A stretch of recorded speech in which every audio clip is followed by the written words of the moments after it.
Hey,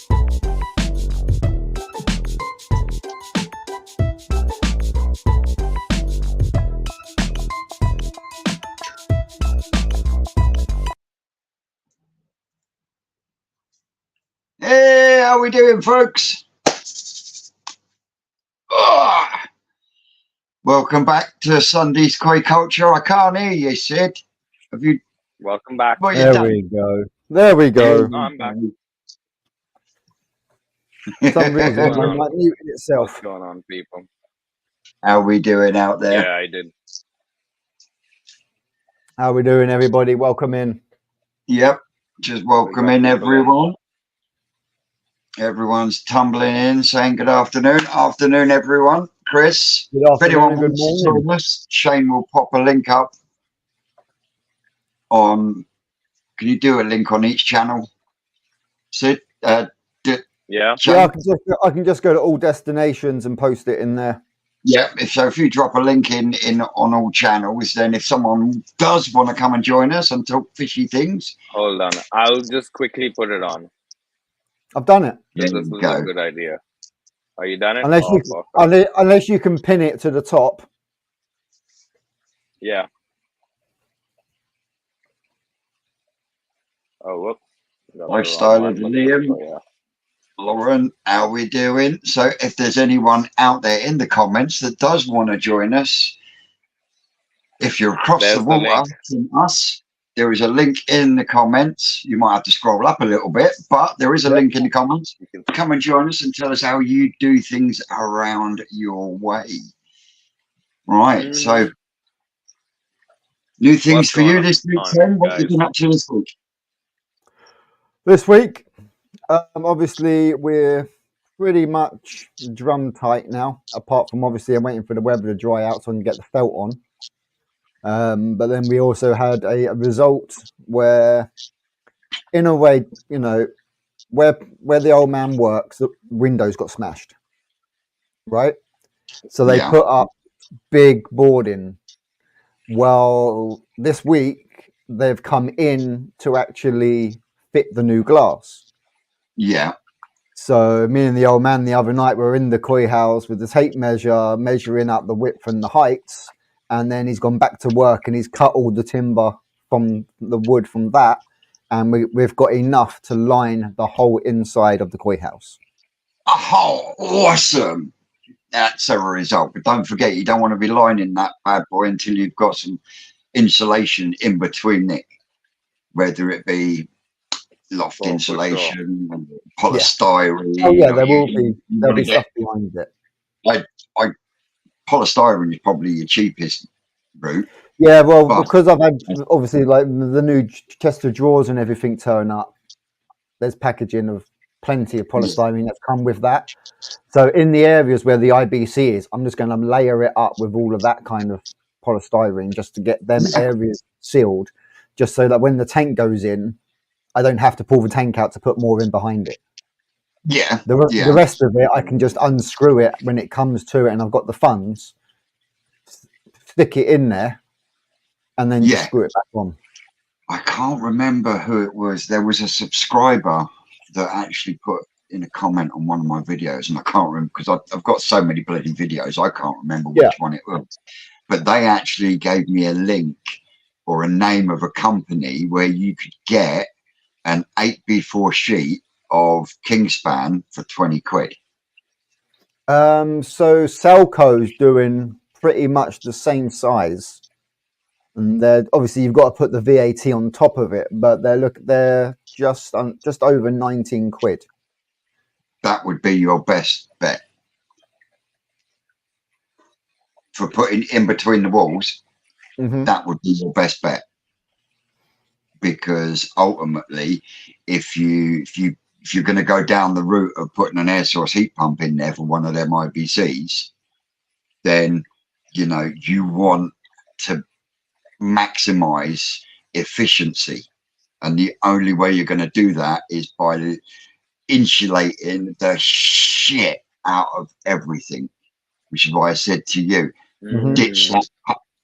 When you get the IBC, it comes on a metal pallet with a wire framework. The metal pallet's going.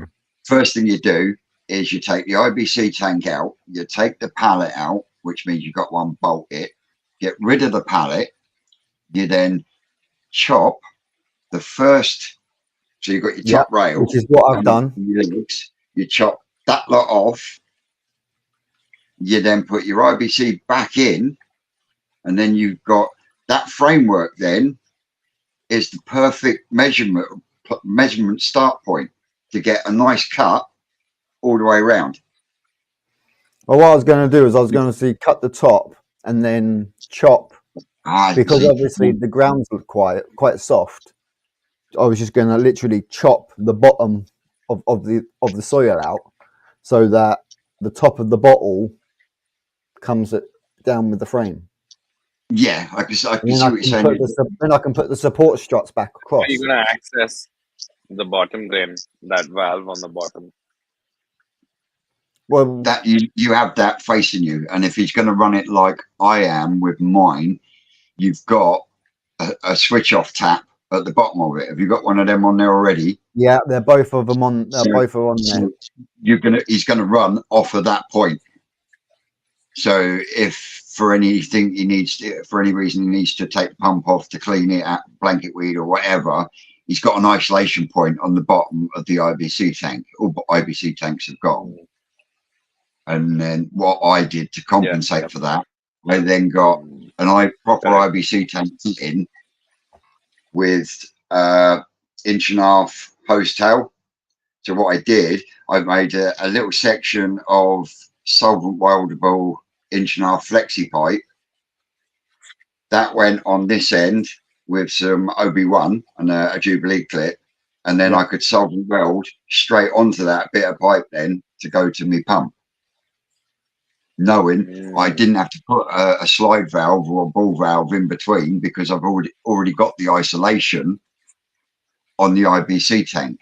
But what I'm saying to you, Shane, is while you've got the IBC tank on a flat level ground, take the pallet off, take that first rung of railing off, drop your IBC tank back in, and then you measure from that framework to where the top of the tank starts to curve. Yeah, just starts to curve. Yeah. So you then measure and mark all the way around from that bit of metal, and then it gives you a perfect cut line to get it nice and even all the way around. And then, like I said, instead of bowling it into the ground, if you're going to be getting an air source heat pump, what you want to do is you want to put that on some Kingspan. Yeah. Yeah, I get you. So right. And this is the bottom of it insulation. Yeah. And if you look at the way we built the new ponds in the new Mega Munger tunnel, that has got insulation on the bottom and on the sides, because on the two ponds that Rick's going to be running, he's also going to be running an air source heat pump on there.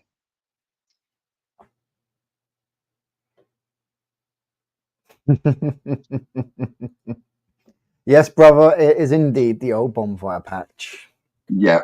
So no, don't half-arse it. If you're honestly, if you're looking to go down the route of an air source heat pump, and I got to admit, it's been a fucking game changer for me, because not only has my electric bill dropped by at least half, I've also been able to take the temperature up by an extra 5 degrees.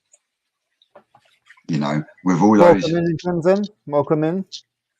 With all those aquarium heaters I had in there, I was chewing through electric at a rapid rate of knots, and I was only able to maintain 16 degrees.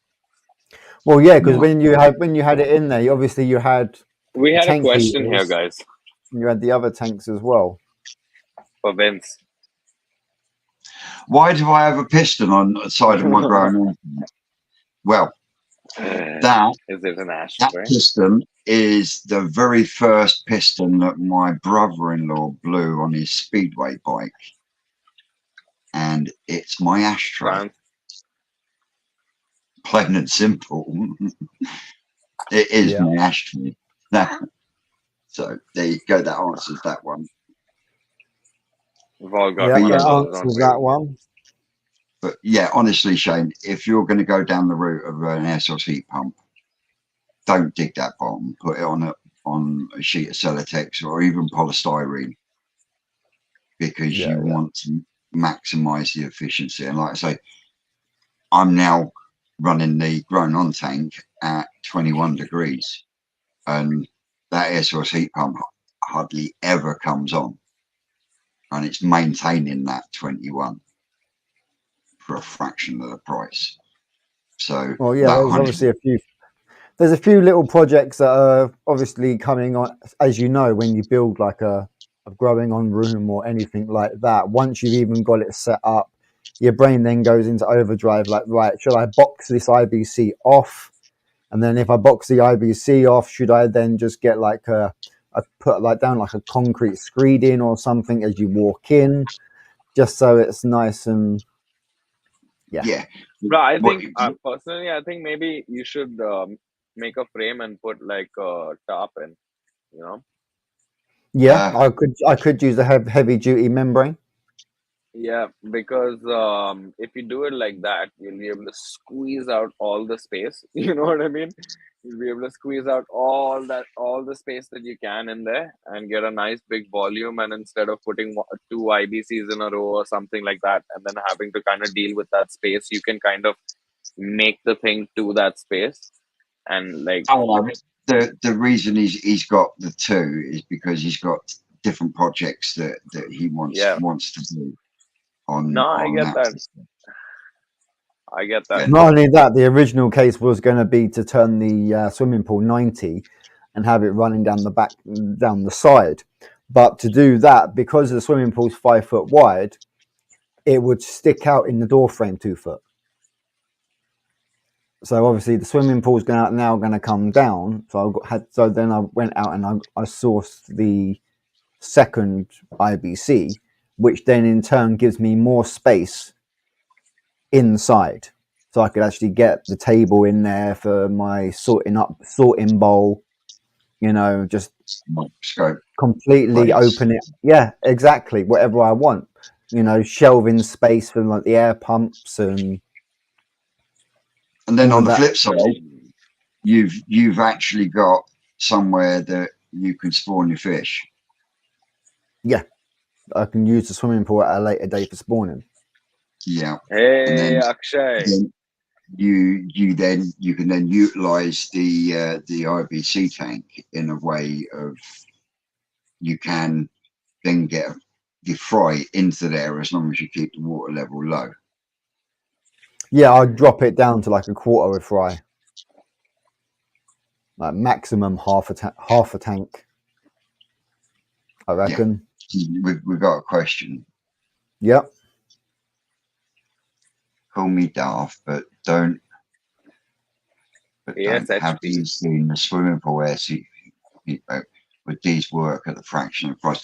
They do work, Will. That's what I'm looking at, Will. But what you've got to look at, if you're wanting them to maintain, say, 8 degrees through the winter, what you've got to look at is how far it goes down. For the one I've got, it goes down to, I think it's -2 before it stops working effectively. Can you see what I mean? And I looked at one last Chris year. has got a point here. Chris has got a good point here.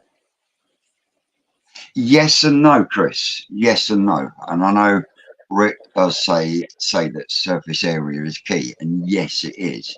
But surface area can also be replicated through filtration.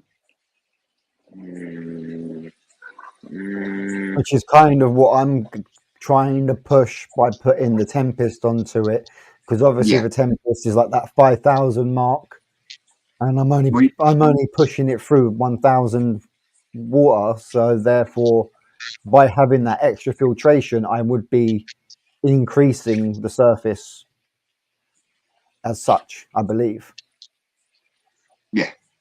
Now, Fry and Tosai, they do. 1 second. They do. Go on. Oh, is he? Yeah, he's muted. Oh, right. No. Yeah, for Fry and Tosai, you know, like Rick says, surface area is key. But when you look at like my setup in there, now I got 360 gallons in that tank, and then you're going into an easy pod, into 110 litre bio chamber, and that was way enough for that small body of water. But I've now got the K plus media in the upfield and the K plus media in the shower. And the reason for that is because as the external temps start rising, I will start rising the air source heat pump. So again, I'm using it as effectively as I can. Send us a picture, Lauren. Yeah, send us a picture, Lauren, because it best way to find out exactly if you bowl it up, and this was one thing that Rick said to me, when you bowl it up, 9 times out of 10, if it's soft when you press on it gently, 9 times out of 10 it's just egg. But yeah, she's if it's firm and solid, as in you can't push it, then 9 times out of 10 you're looking at it's possible tumor or something of that ilk.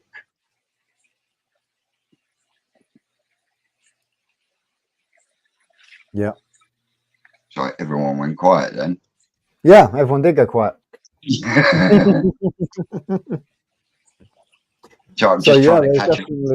So yeah, well, there is an air source heat pump that Jim Bob from It's What I Do, he's using, and I've actually looked into it, and that one is I think it's £799, but that one will continue working down to I think it was -15 when I read Guys, it. how much liter? How many liters will one of these air source heat pumps take care of? Well, they're mainly designed for swimming pools and jacuzzis and stuff like that. Because like the one I've got, the Hydro Pro, that is when you look at the specifications, it actually says it is a swimming pool. It says swimming pool heat pump. But that's a larger swimming pool. You know, I'm just looking at ones I'm looking at are literally like a little nano box. Yeah, and £265. Yeah, well, what you're looking at with one of them is you can actually keep a consistency through the summer. So you could consistently keep your pond at 24 degrees at a fraction of a cost, electric wise, because of the ambient temperature outside. Yeah. Can you see what I mean? And what I mean by that is once your pond hits 24 degrees, it will fluctuate up and down, like because of when you have a bloody hot day, you're guaranteed it's going to get cold in the evening, so you're going to get a drop. I mean, when we had that heavy frost a couple of days ago, my pond was 3 degrees overnight. Yeah, just like that. It's crazy, and that's where it becomes more effective, because you can effectively make sure that you've got a full 6 months of summer period with using the ambient temperature. Can you see what I mean? And not costing. That for me, in such a small body of water, it's become more cost effective, because a small body of water, once you get it up to longer, it holds. It doesn't take. Yeah. It's not got a large volume of water to keep that to keep at a temp. It's going to heat up quicker, but it's going to drop down. Yeah. How much for the whole system? What whole system? What, Mal? The whole filter system or the air source heat pump system? Because I was lucky. that air source heat pump literally cost me. Well, it hasn't cost me. Well, it has cost me because I still haven't paid enough the back for it yet. Because my mum paid for the circuit board, but that was Yeah. £160. But to buy that unit brand new, you're looking at about £3,000. Which is why I say Ooh. the Jim Bob uses, that's a 5 kilowatt air source heat pump. So for every kilowatt it uses, it produces 5 kilowatts worth of heat, and they are 799. Yeah, the one that I'm looking at is 3 kilowatt. Yeah, because I Trying to was find out looking, what prices in India look like. Mm-hmm. I was looking at one, and it actually looks like a little penguin. Same sort of Oh, I thing as saw that one. I saw that. It's a little 3 kilowatt air source heat pump, but it's designed for like swimming pools for the summer for the kids, sort of thing. Yeah. But again, Mm. once you hit sort of like 10 degrees and below, it then stops Drops off. working because Does it it's got. look like the outdoor unit of an air conditioner? Pretty It looks much. very similar. Yeah, it looks very similar. Okay, so then you can get one starting at about 600 pounds in India, 800 pounds, maybe, Not bad. and then they go up all the way What to 4 and kilowatt is that? 5,000. So the one I'm looking at, which is 1,000 pounds, is 380 volts. So it's about 0.04 kilowatt. 0.4. And what does it push out? That's what I'm trying to find. Trying to find some details. Not a lot of details, bro. Because I know my one, for every 1.2 kilowatts it uses, it produces 7.3 kilowatts worth of heat.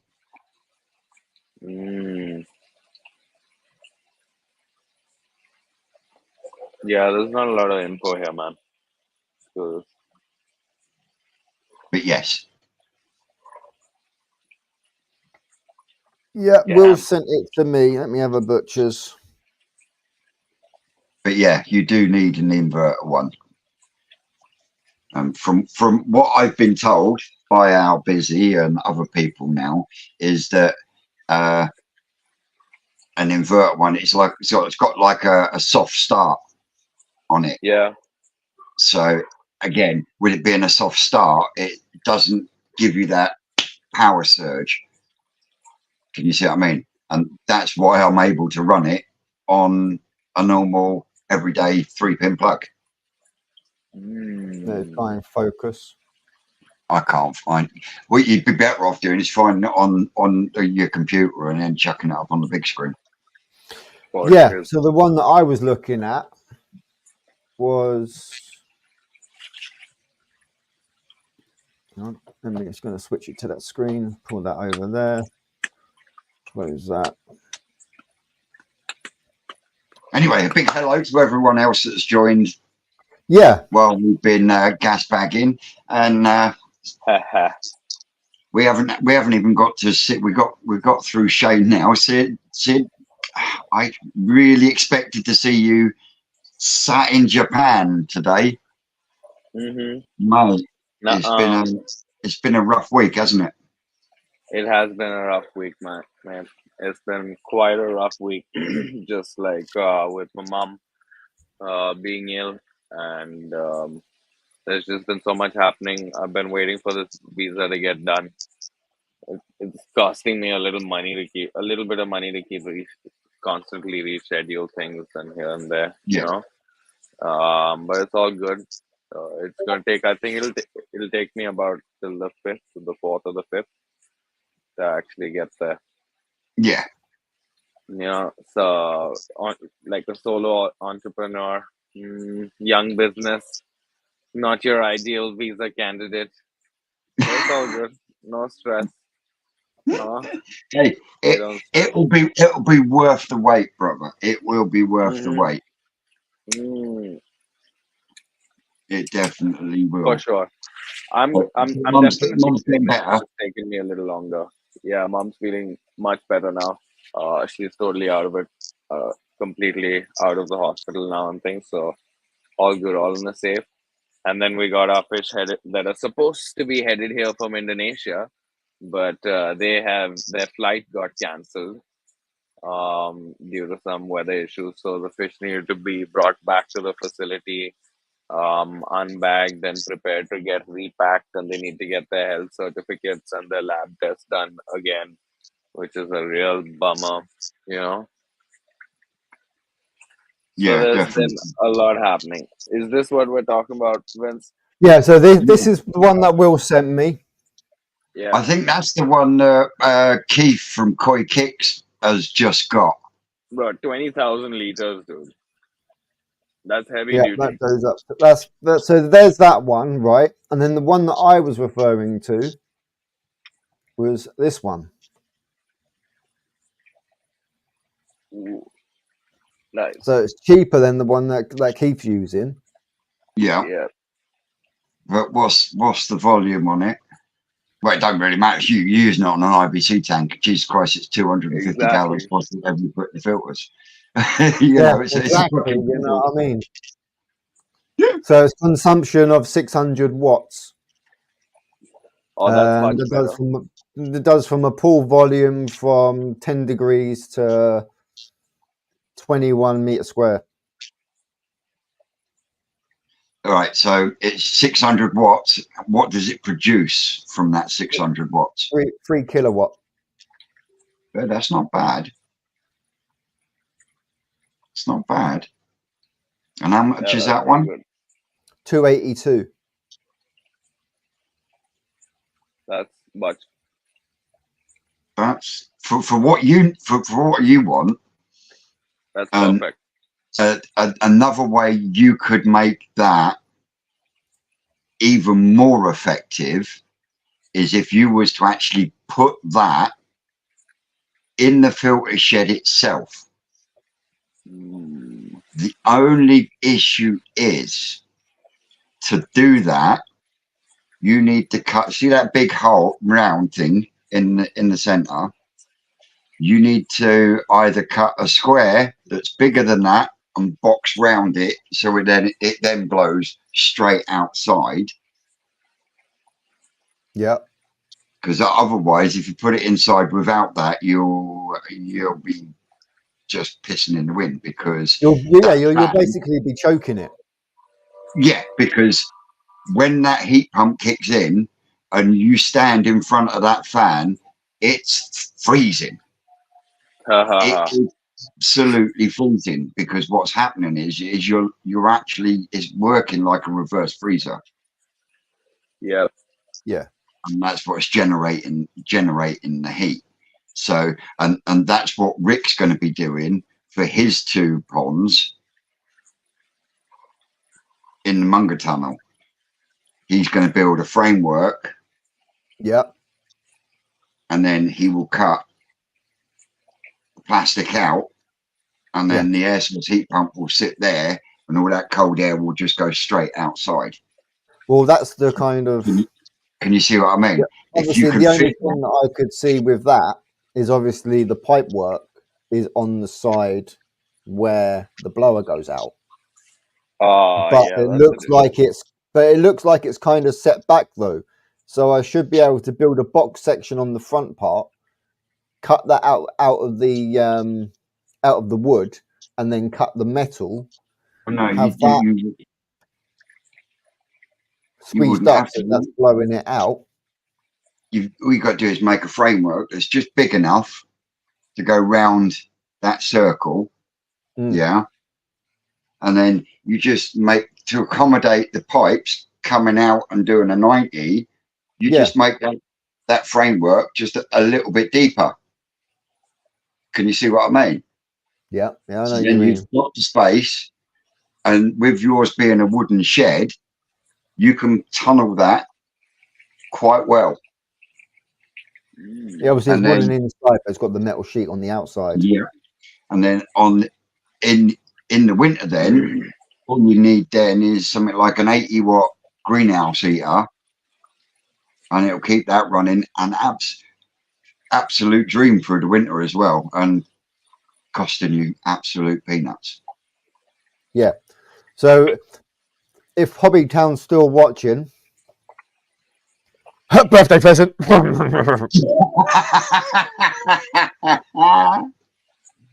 In other words, he's saying, bro, put your hand in your pocket. He wants an air source heat pump. we might get everyone may get to see Hobbytown on March and April time anyway, because he's coming back for a week. So he's not having a holiday. He will be getting put to work. He's going to become your bitch, is he? Why not?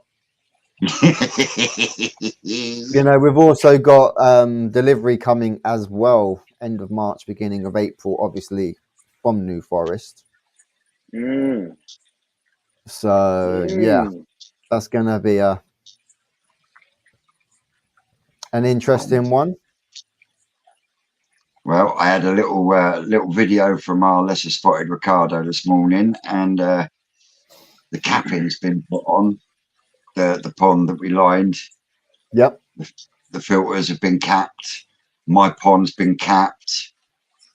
Filter media's going in, and he's cleaned out the other one, ready for me to jump in it tomorrow and get it lined, and then we can start getting that one filled up with water. Nice. So yeah, the Mega Munga tunnel is on its run now. It's really coming on nicely. Mind you, I've got to do some extra pipe work because Saturday morning I had a little video from him. Yes. He's done the from the ball valve to the filter for me. Yeah. He said open the ball valve up, filled up the filter, and the waste slide valves on the waste leak like a motherfucker. So I'm going to have to do some pipe work joining and then connect them up to the two ball valves that my dad bought wrong. So we got replacements, but yeah, all four fucking slide valves on that globally leak. So not only did the 4-inch slide valve that he said would be absolutely fine if I build handled for it, not only did it leak past the blade, but it was leaking out of the body as well. Yeah.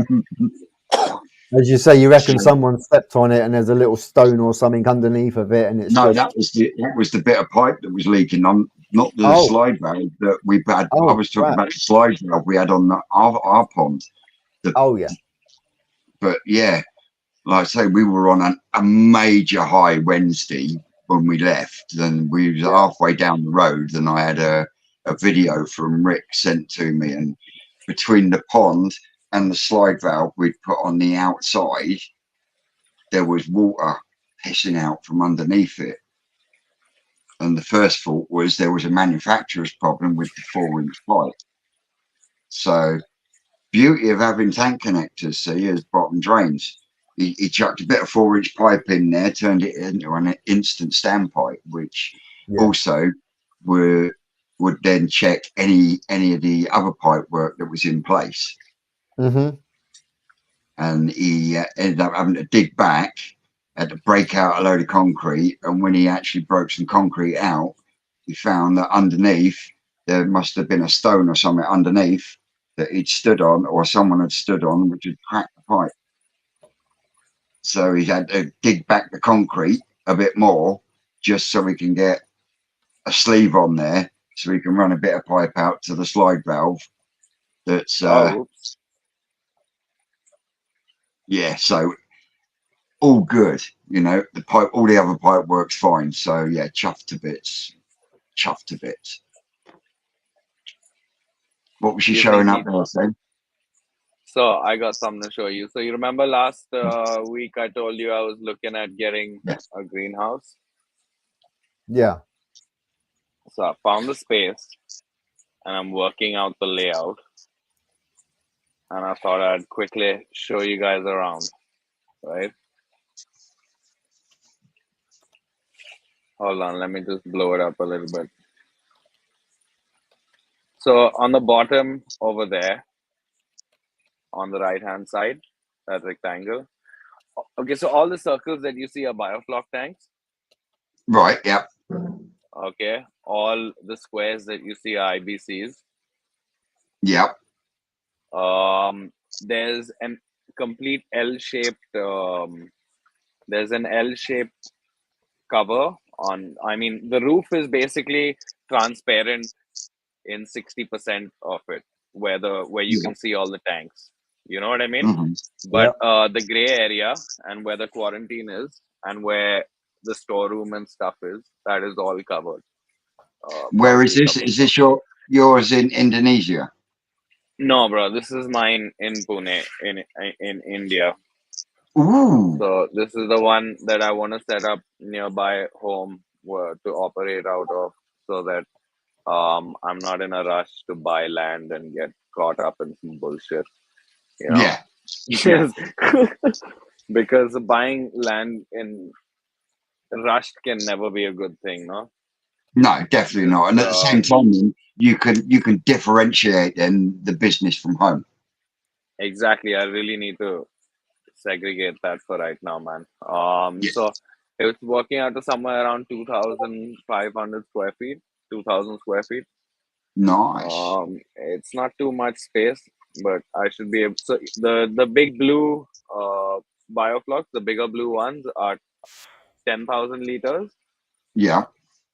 and then the smaller five of them are 5,000 liters, and then I'm gonna put in a rack of quarantine tanks, Indonesia style, Yeah. glass But tanks. are you going to use glass tanks and not IBCs? For the immediate quarantine process, like, and for when I'm treating fish, yeah, man, I'm gonna move to glass tanks.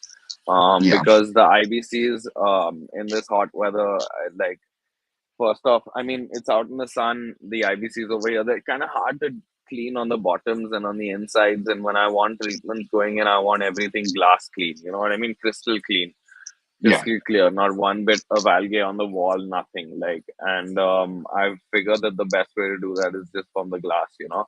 And then I can use the IBCs as a long-term, semi-long-term situation for fish that are under the 10-inch, 12-inch category. You know what I mean?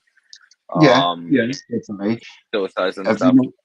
would you not say take out two of the smaller circle tanks and put in a little display tank or a display pond?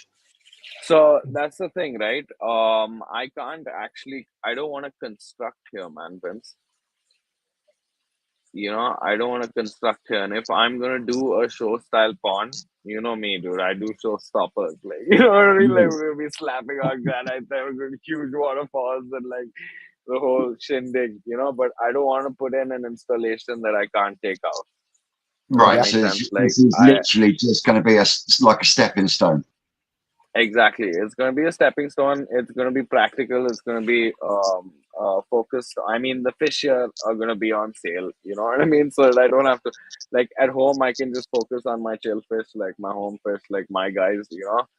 Yeah. The pond turns everything at home, like my space over here turns back into my personal space instead of having, and I can even do consultation from there. I can stock fish over there. I can use it as for like you know, when I'm going to a site or when I have a project going on, like sometimes we need to leave early in the morning, leave late at night. There might be a truck that needs to pull in and things like that, you know.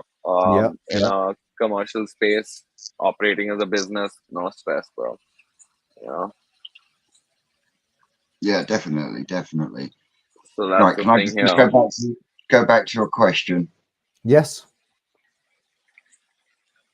Do you think heat pumps are good to regulate summer temperatures, but too costly for winter overuse over here? No, not if you want to just maintain. Now, at the same time, you will need to cover your pond, but it's a heat pump is a cheap way. Air source heat pump is a cheap way of stopping those large up and down Yeah, the fluctuations. spikes.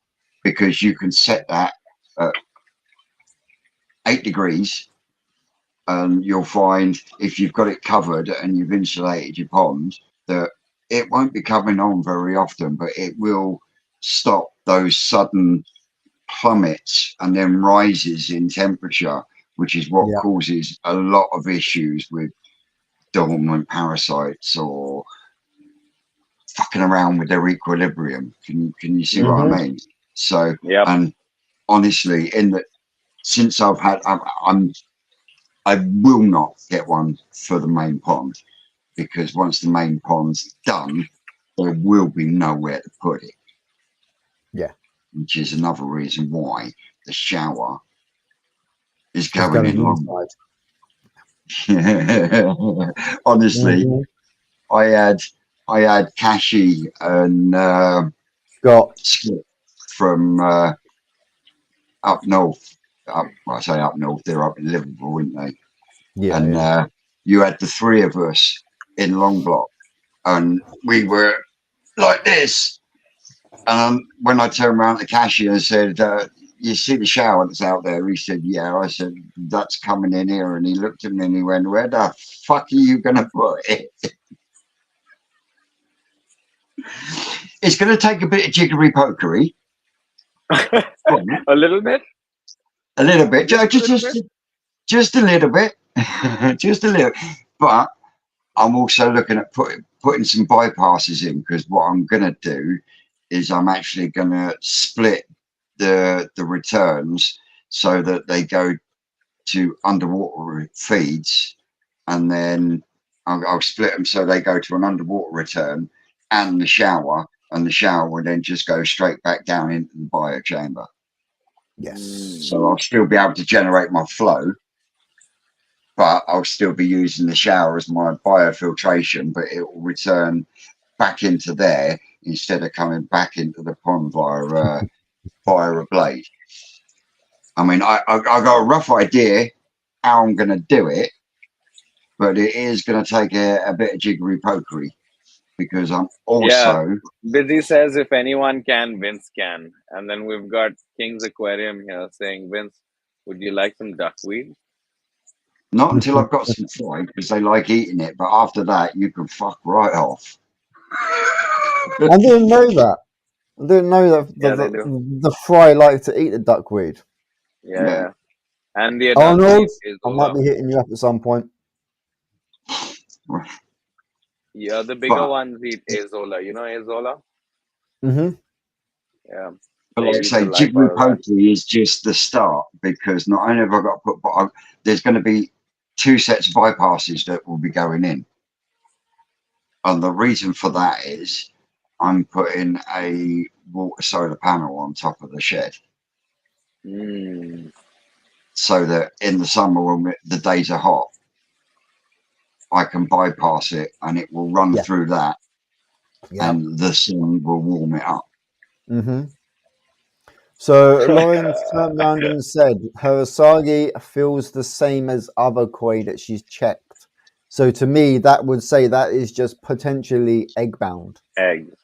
Or she's egging up. I mean, my Shiro that tried committing harikari. I mean, you asked Kashi took one of them. She went, she's fucking hanging with eggs. So she really could do with being spawned this year. And yes, how much can you fit in a phone box, Vince? Me? Hey, a couple of IBCs. Just a few. Well, when you think about it, once I change it all round, you'll have 3 easy pods, 2 biochambers, 2 tempests, 1 homemade upflow, one small shower, and a shower for the main pond.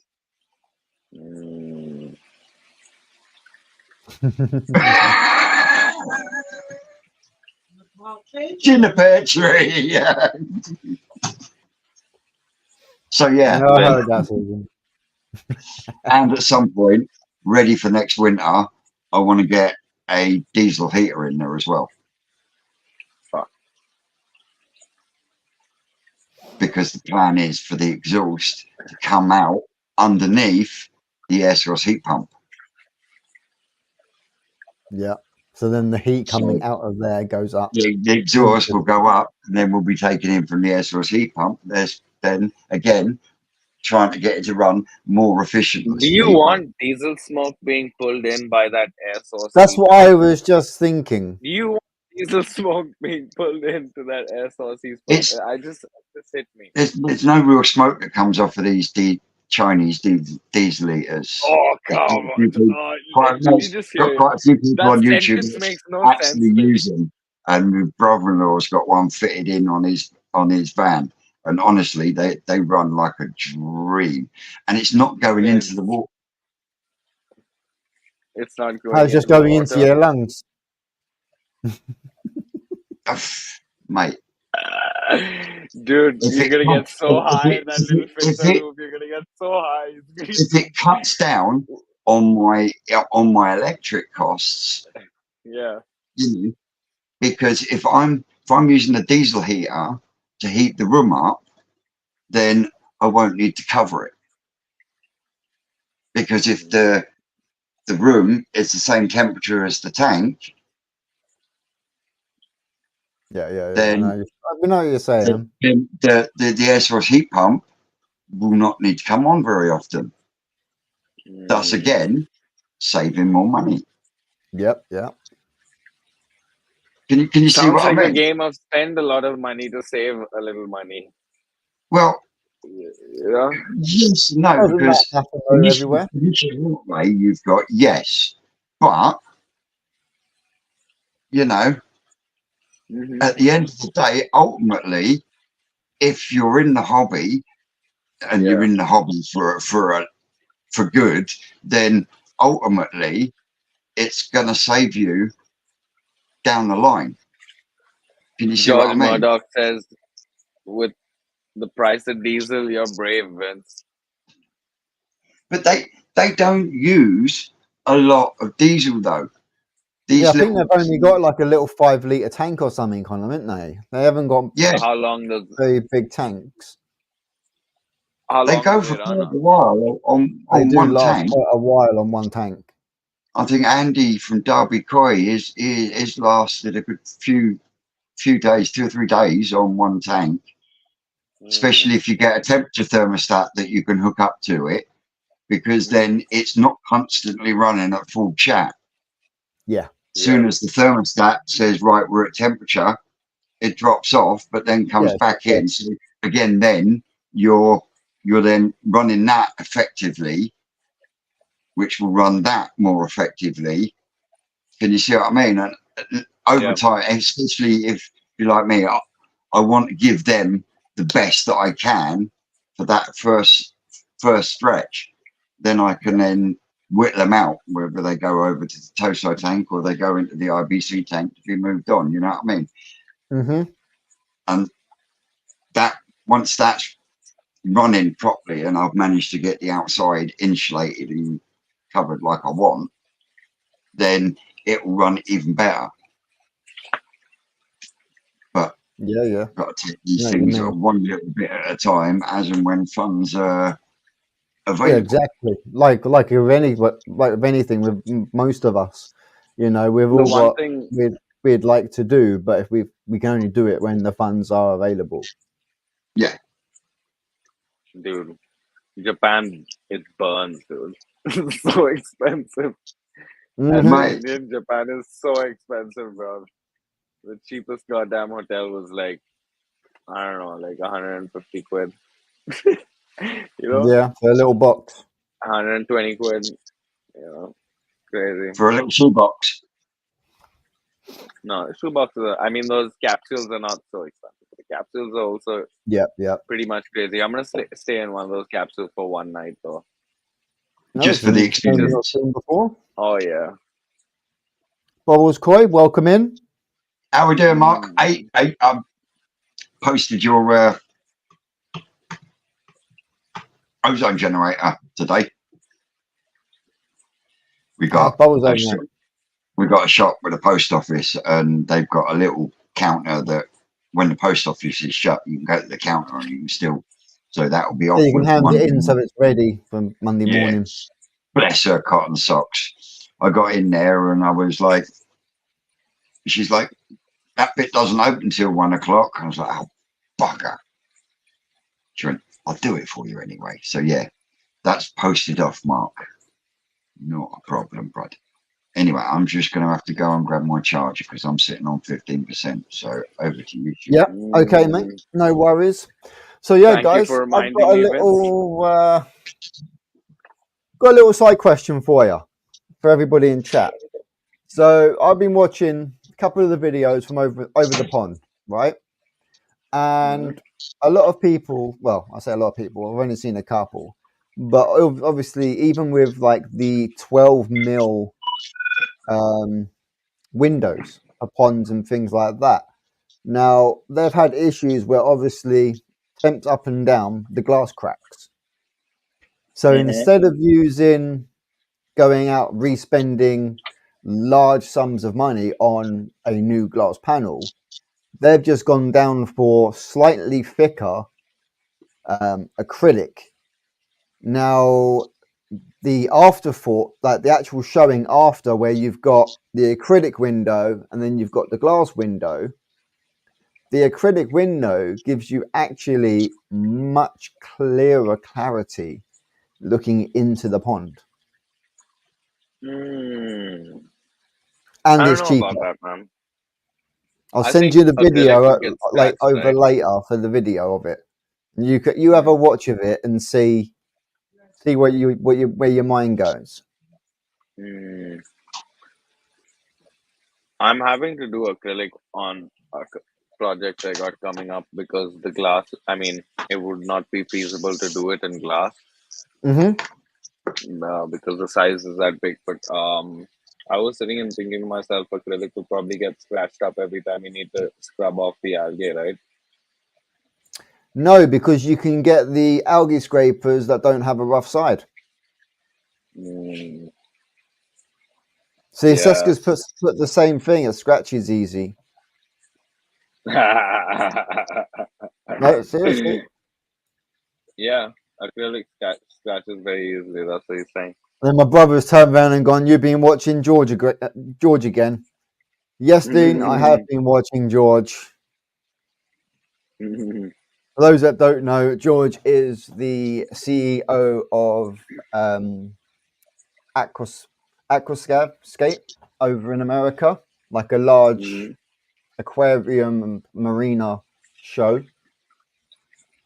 Nice. And yeah, he started YouTube at a very young age, and yeah, he's got an amazing basement pond that him and obviously Ed the pond professor came in and actually helped him doing it whilst he was sent his parents on to Florida, I believe, on holiday over Christmas. And then when they came back, there was this 20-gallon pond built up in their basement. Oh man, I wish I came home to things like that. I'd be quite happy with that, you know. Yeah, his mum was happy, but his dad wasn't. I remember that one. You remember that one, do you? Yeah. The tune. His mum loved it. His dad shit a brick. Yeah, especially when he was cutting holes in the drywall to run all the sump work and everything. He wasn't too happy. But basement, yeah, not a lot of light, right? Hey, wait. No, but you put like he's got other lights in there to obviously mimic. Yeah. RGB. Not so much RGB because you got obviously there's a different kind of light spectrum, but obviously you can get the other light types with like the LEDs and things like that can enhance, especially with the LED. The only thing I didn't like about George's pond, was all that sand and stone on the bottom. Yes, well, he's taken that out and they've put the like. So that's my question. What's the problem with? I mean, in there. what's the problem that you have with the sand or the stones on the bottom? Because it's a bacteria trap. Yeah. You know, especially when you've got big stones. Because okay, gravel and sand, the koi themselves will actually lift shit up out of it because they will root through it. Sift through I it. mean, Yep. the Litag media that Rick uses, you know, they actually shift that around, which is why there's one tank that they've got. They just it cloudies up because it's got lots of big fish in it, and because of that, they root about in it, and that, of course, makes it slightly cloudy. How are we doing, Joe? Like I say, Shane and pop in the chats a link if anyone wants to come and join us. Someone's who is it said? Where are we? Hang on.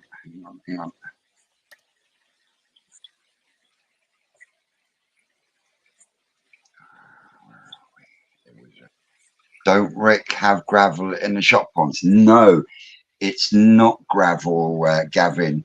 It's a byproduct that you get from power stations. 2 seconds. Yeah. So yeah, answer that question, bro. They should work as long as I get the correct bulb that will give that full light spectrum. Because obviously in the koi house we're going to be running a couple of probably T5s or T8 LEDs. Hey, here's Joe. Hiya, you alright? How you doing, buddy? You alright? Not bad. Sorry I missed I've only just tuned in, so I'm not sure what we're talking about, but I thought I'd say hello. We're just talking on the random, mate. Talking on the Alright, random. Thanks At for the joining moment, us, we're just Joe. talking about people with, you know, if you've got like buildings or anything like that, or you've got basement ponds, what kind of lighting would you use? Would you go down the line of a full spectrum LED? It's really difficult because I don't think you can truly replicate the UV sunlight, and it's almost the skin quality as well, and whether or not you can even get that back even if you are using all these kind of lights and things like that. I'm not sure it replicates, and I think I've always said that I can tell if you go to a show or whatever who's got like an indoor pond and who's got an outdoor pond. And I don't even think it's sometimes coloration. I think it's actually skin quality, and also this, you know, with humans, like if you don't have if humans don't go outdoors and don't get enough sunlight, they're not Take getting care, enough vitamin Arnold. C. So you know, I truly believe that, you know, fish are the same and they do need that sunlight at some point. Yeah. Oh yeah, definitely, and you down at the farm, you definitely notice a difference between kahakus that have been kept in an indoor system to kahakus that are in an outdoor system. But when those ones that are kept in an indoor system, as soon as they go out to the mud ponds, when they come back, they look a completely different fish. Yeah, well, once the natural sunlight hits them, it just pulls it. And obviously, you're feeding them that color food and everything like that to encourage their color to come back. They can get that color back pretty damn quickly. Helps as well. I think you've got to be careful. I mean, sorry. Any further? Can I finish Gavin's question about what's in the bottom of Rick's systems? Of course.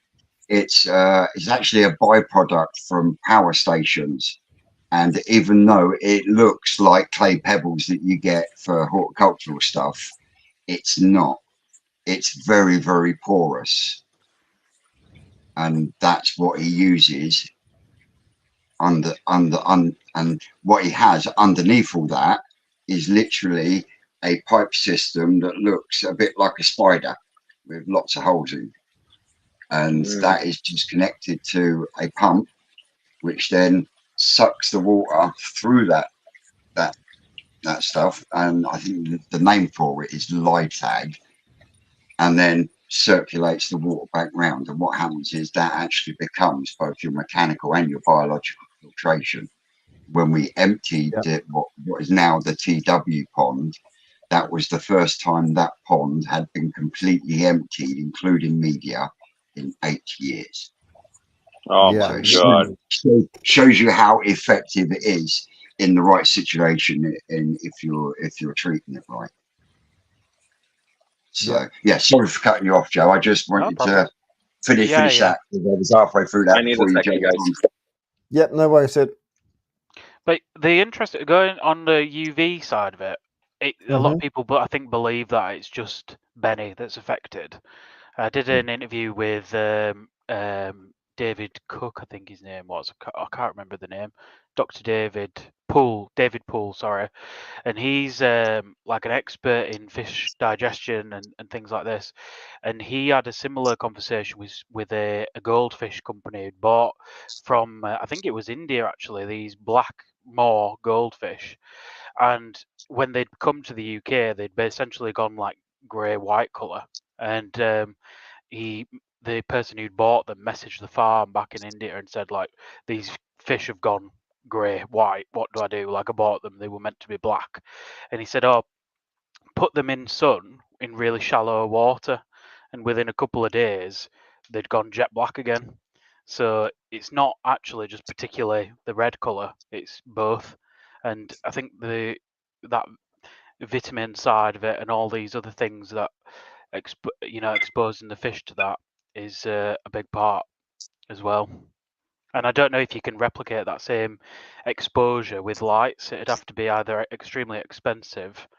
Not necessarily. I know Mark at Cuttlebrook because I know he's moved his buildings around, but what used to be his Tosai house, he used to have metal halides above every single one of his tanks, and he had some wicked results and managing to keep Benny in place, ready for him going out in the summer. And you'll find that's why a lot of people that grow plants, whether it be vegetables or weed, they'll if they want to grow the plant, they will use a metal halide because it's an intense blue white light like you would get in the height of summer.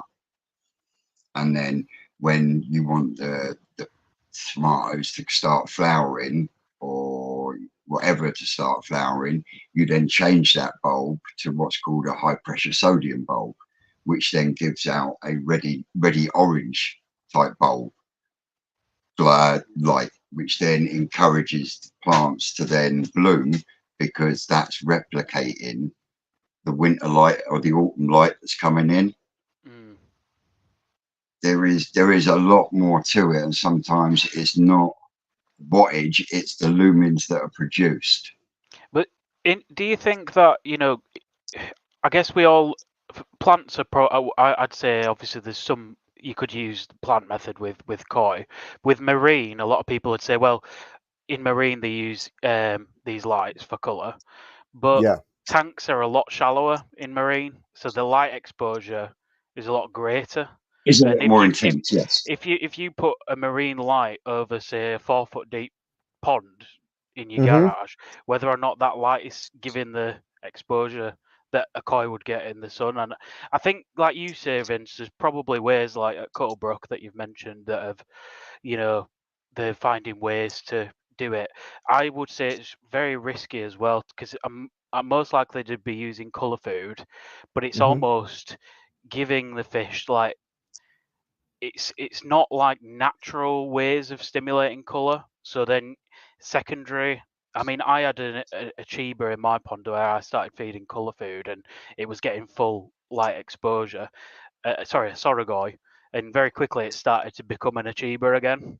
Got all of its coloration back, and it's like essentially like what I would think of like the crack cocaine of colour food. If you're feeding colour food and you've got like loads of UV lights, it's a really difficult toss up. But I'm not sure you can replicate. I think there's things you can do to help, but whether or not, if you're looking at running that as a full-time thing indoors, I would say it's very difficult. I've yet to see I an example.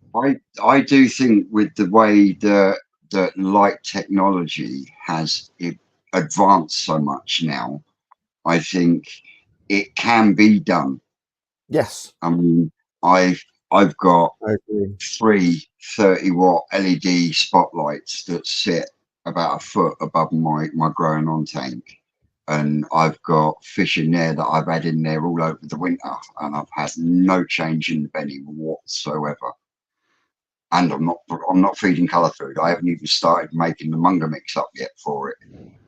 So it can be done. And the other thing is light times as well. It's all right putting something like a metal halide or the equivalent to a metal halide, whether it be LEDs. I mean, I wouldn't run a metal halide because they cost so fucking damn much to run. You're talking 600 watts plus. You can replicate that in LEDs, but if you're going to hit them with summer light, then you need to hit them with summer timetables at the same time.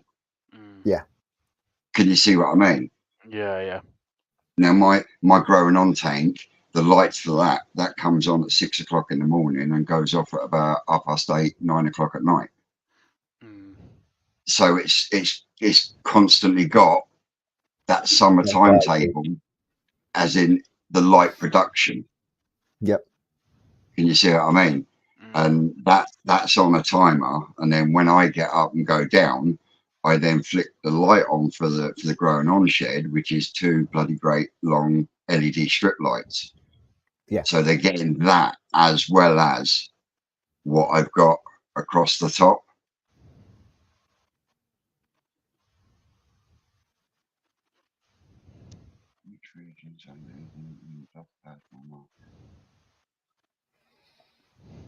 Okay, that's a bit of a bizarre question.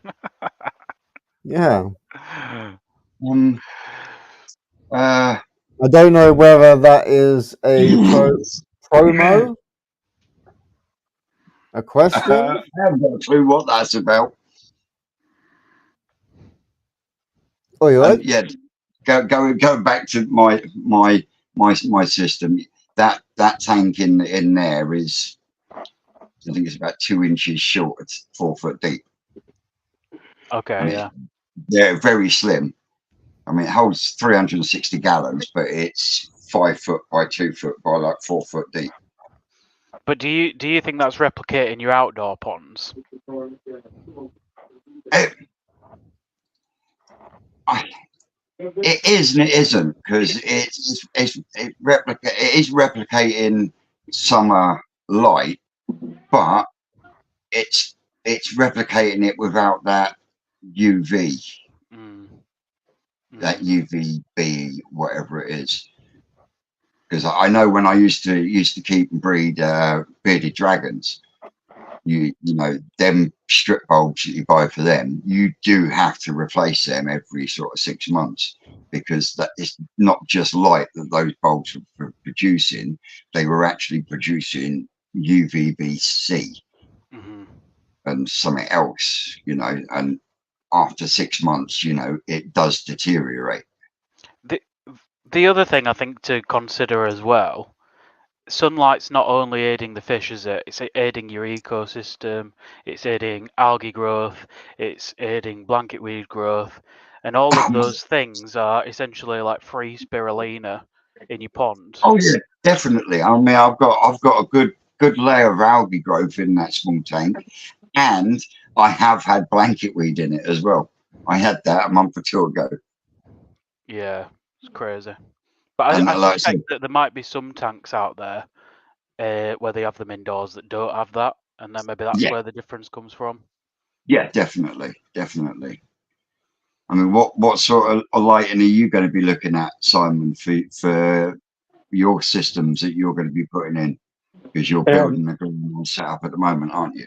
Yeah, well, it's obviously because it's going to be in a building. It's not going to have proper exposure to UV. So although it's going to have a window in it to let light in, that window's not going to let the UV through. So the best I can probably do is have one of those long farmer lights above it. You know, them grow lights. Yep. Yeah. I've one. That's probably the next best thing I can do. Well, if you was gonna go for something like that, which would be a metal halide, the best exposure you could give your tank is if instead of putting it in the bulb in a long shade with the bulb going this way, spend out a little bit more and get yourself what they call a parabolic shade. Mm. And basically it's like an umbrella, but the bulb points straight down. Right. And what happens is the umbrella directs all the light, bang, straight down into that position. Mm. Yeah.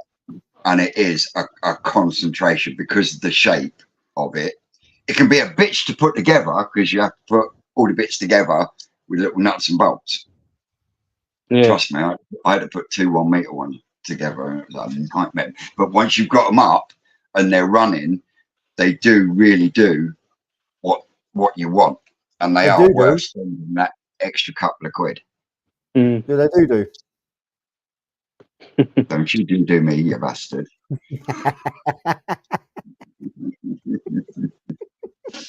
And I've got to say a big thank you to my man Kashi from Kashi's Koi, because not only did he pop in for a visit, he brought me a lovely fucking fishing. I'm now the proud owner of a Sakai Fish Farm Super Mango Karachi Koi. Yes, nice fish that. And she's beautiful. Got tiniest little shimmy on 2 scales, but what a body it's got. What a body. What size is it?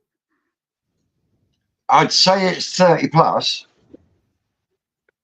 And I did make a mistake on the video. I said it was from Danny's growing show. It wasn't. It was the one from the Eden Koi Pond growing show. Ah, okay. So would have come from the same place. Yeah. Either way, because they came from Koi Water Barn. So yeah. But yeah, going back to lighting, I know that Haiger do a full spectrum light for fish tanks, and I'm in the back and forth stages at the moment of getting a free one to trial. But because my tanks are long, I'm going to need 2, so it'll be a case of I'll be paying for one, and they're going to supply me the other one. But yeah, we're still in the back and forward stage on that. So yeah, I will be doing a comparison in comparison from them to the LED spotlights that I'm using. So on a different note, are you showing this year, Joe? I'm considering it. I've got quite a interesting project coming up in the magazine, which might result in me having some extra capacity at home, extra water to put some koi in. So I'm considering it, but yeah, it's a bit of a toss-up, really. I've got to decide whether I'm showing or if I'm following a story at the show or something like that now, because I can't do both and bench. So if you do show, what show will it be that you show at? The Great British Koi Show. Would it be the Great British Koi Show again? You wouldn't think of doing the national then? It's just, I mean, the Great British Koi Show is 45 minutes down a very stable motorway, like flat motorway, and my route into the national is up and down speed bumps and 3 and a bit hours or 2 and a bit hours. So you've got to consider the journey you've got to put your koi through to get there. Yeah. You know, and I don't know. I kind of feel like, yeah, I don't know. It's my local one, isn't it? So yes, yeah. And you did well last year, didn't you? I got best in class Asagi. Yeah. I got a first with another Ginrin Asagi, and my Tancho didn't do really. I thought I might be selling my pond, so I brought fish. The first mistake I made showing koi is I brought fish that I just thought, well, I'll chuck it in vat and see how it does. But I knew they weren't ready. Yeah. I had a Tancho Sankey that the Sumi was just under the skin. It wasn't up yet, but I thought, well, the actual Tancho spot's really good. And I brought it, but I perhaps shouldn't have done. And I brought a size 5 Kahaku, and there was 14 fish in that class, and mine is male and like a flowery pattern. And Yeah. you're never going to compete. Never gonna. No. You're never going to compete with big 2-step females in this country, No. I don't think. No, And that's definitely one of not. my No, big it's gripes. definitely one of them things that we always notice when you go to the shows and whatnot. If you're taking males and whatnot, and they get put in with the females, you know, it's gonna, especially with like Yeah, the 2 but, steps and the I 3 mean, steps. Pattern wise, when it comes to the shows, they do seem to be a bit blinkered, should we Yeah. say? They when it know what comes they to- like and when what it they comes want to to see. things. You I know? don't know if I could show you a picture of the fish that I bought, and you could maybe decide yourself what. I think I might have it somewhere on my PC, but yeah, it's kind of interesting because to me, I look at it and I go, "Wow, Sashi and Key were on so many little pattern areas, like the intricate detail it's taken to like breed that and condition it, that I don't even consider like body shape when I look at it. I think, yeah, it's got a nice figure. It's not slender. It's not, got massive pec fins for a male, or it's not got a yellow head or anything like that. But Yeah. it's like that doesn't even get considered as a fact. It's kind of like it's a 2-step, and that Oh, the it's a fucking 2-step comments been female. deleted. There we go. There we go. I got rid of it. I don't know if I've got a picture of it on here. Sid, you're still muted.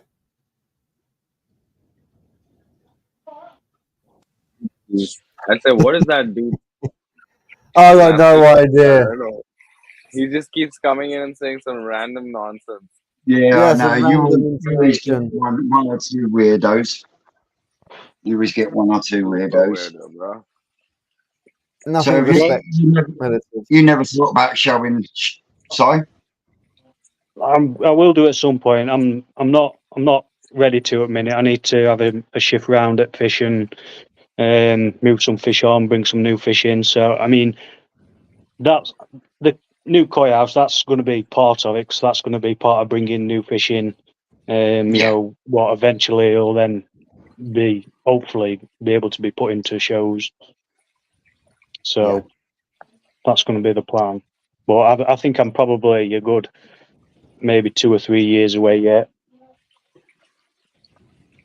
No. Yeah, I'm kind of thinking the same. It's going to be a few years before I think about if I'm going to take that plunge and take a couple. Joe, you I've got said something to something. show us? You what? Sorry. You got something to show us? Yeah, I've got a picture if you want to see it of this fish that is in question.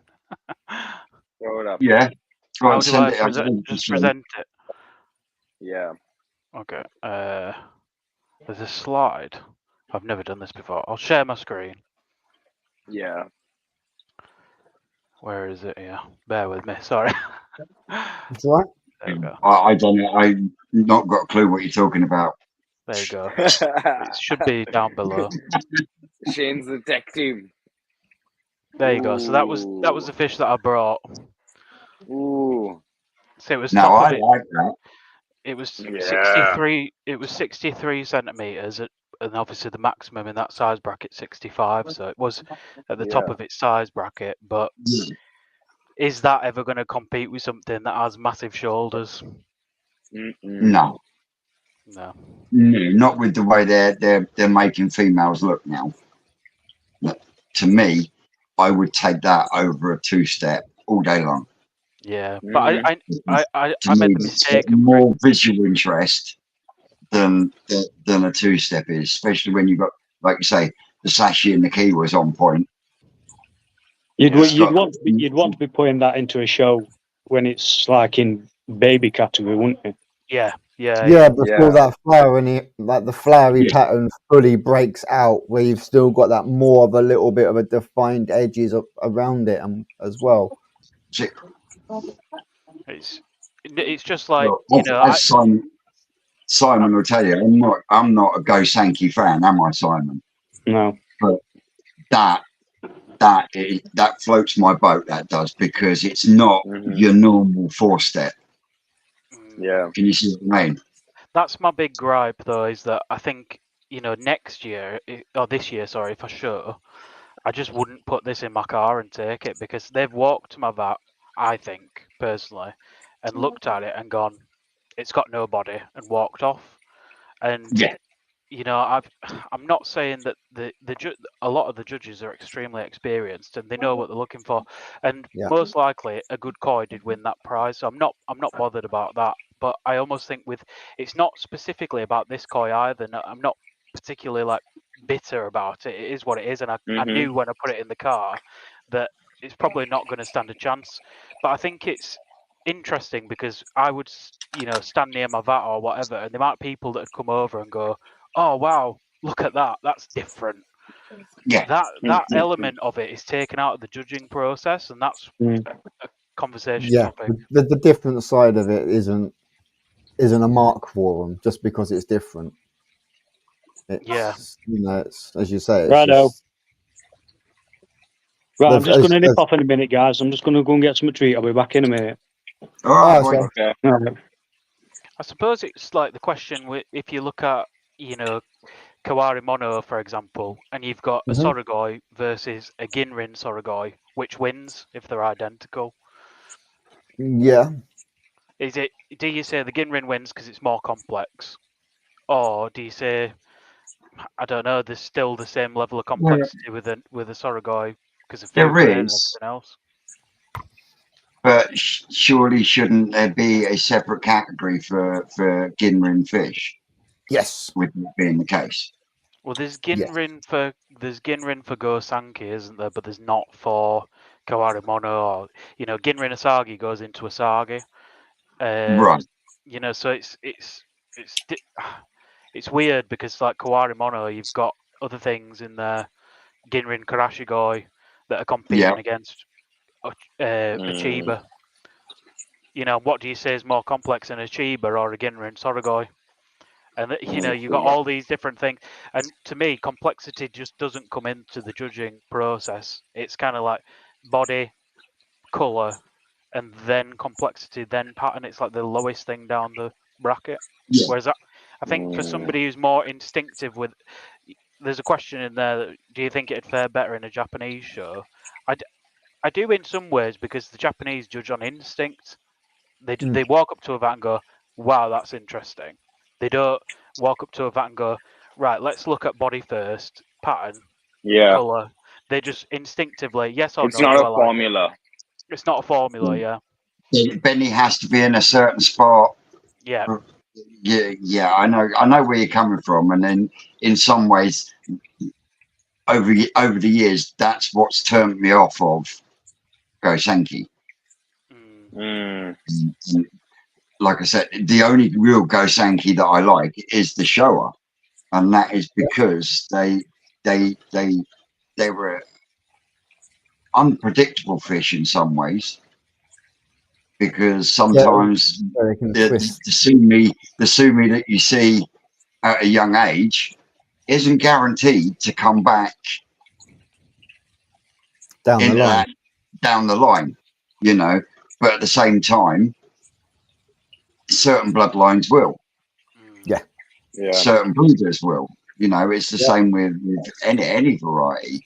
But I just think the way it's even with Sankey and Showa, the attitude is it starts and ends with Kahaku. So if there isn't a decent Kahaku pattern, they don't really get looked at.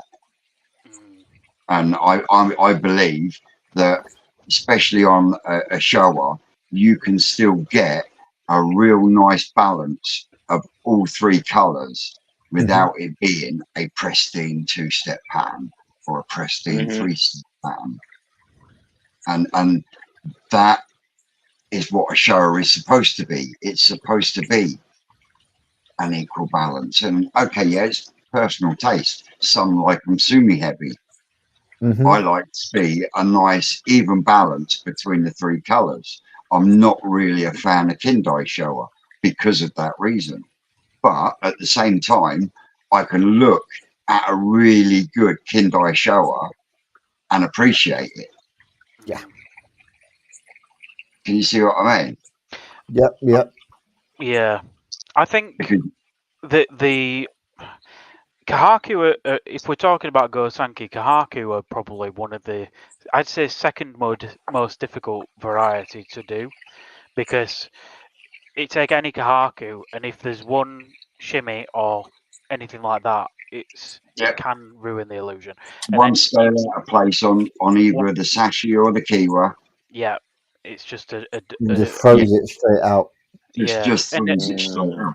And then you look at Sankey, and you speak to anyone who's got any relationships with Japanese breeders or anything like that, and they just say, we don't make money on Sankey because of the culling process and everything else. And Sankey's so difficult, the most difficult variety to breed. And I mean, they are available, but if you're buying them, they're extortionate prices at the top level. Yeah, for the real high quality, you're talking, you're paying fucking exorbitant amounts of money. Oh yeah. I don't like the direction that Sankey's going at the minute though, with big black sumi. Like, I've done an interview with Chris Masters, who's been in the hobby a long time, and he's been around. I think he went 1992 first time to Japan, and Sankey back then was little black sumi spots, Subo sumi on the wire. Always little dainty block, tiny little dainty blocks of sumi. It seems over the years, sumis, as you say, it's just getting wider and wider. It's big, great chunks of sumi, which is why, I mean, I was chuffed to bits that I came home with the one that I did on Wednesday from New Forest, and a lot of people jumped all over that short, saying it was borderline Kahaku. That short was borderline. That short was taken in the dark with my spotlight on. If you go back to Wednesday's, so are you saying the lights don't work, Vince? You go back to the live last Wednesday when we done the top picks, and you will actually see there is about 5 or 6 pots of sumi underneath the skin that is just sitting there waiting to come out. And with that funky pattern, once that sumi does come out, it's just going to set that fish off beautifully. It's not a Kahaku. It might look like it, and a couple of the bits of the sumi, you do have to look really hard to see it, but it is there. Let's have a look at this.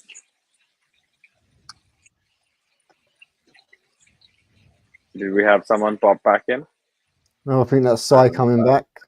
Yep, I'm back. Fuck me, that food was quick. Oh, only beans on toast. Nice and simple. Quick down the attach. So, what are you thinking to go into your growing on setup then? Sorry, have you got a plan on what fish you're going to do? And go Sankey, obviously. Right, but does this plan involve breeding them later on down the line? No, there's no plan for that at the minute. No. Not a minute. What boring? I thought you would have been wheedling out all the ones you didn't want just to find the perfect two to say, right, I'm going to give it a go and see what I can do. No, I mean, obviously, you know yourself. It takes loads and loads of time, space, and it's just I've just not got the time. Well, I've got the space, but I've not got the time. I've just not got the time to put into it. Yeah. But like you say, you had fry in the fish tank that I sent you down with, and just that on its own was very time consuming, wasn't it? Yeah. And that's on a fish tank level. So you know, once you start getting bigger, it does become, and a lot of people say, but you don't work. It does become a full-time job, Mm. Yeah. raising fry, because you're constantly feeding, you're constantly cleaning, because if that ammonia rises to just that little bit too high, one, you'll start losing fry. Two, you'll start getting deformations on them. And it's You not know, like it's just a 1 day clean job, is it? It's, you know, No. you don't just clean them once a day, do you? No, I was twice a day at one point, and that was with a lot of fry, and that was when I had. Remember when I had the bow front fish tank? Mm. But yeah, for the time being, it's just going to be for bringing fish in. There's a couple what I've bought what are coming in spring, coming out of quarantine in spring. So they'll be first 2 to go in, and then Where depending are they if I coming might. to you from? Sorry, Where are they coming to you from? what, the dealer or the breeder? Yeah, where's the dealer? Where's The the dealer? Oh, dealer's sorry, where's the breeder? Dainichi. Oh, nice. They Flying wa- in? Stuart Okikoi. no, they were from Mike and Lee at Shoshikoi. All right, yeah. They were bought through Dainichi auctions. But yeah, they'll not be due to finish quarantine until spring. I might not even have it built by spring, so we'll have to see. What is it you've bought? A Sankey and a Tanshoka Haku.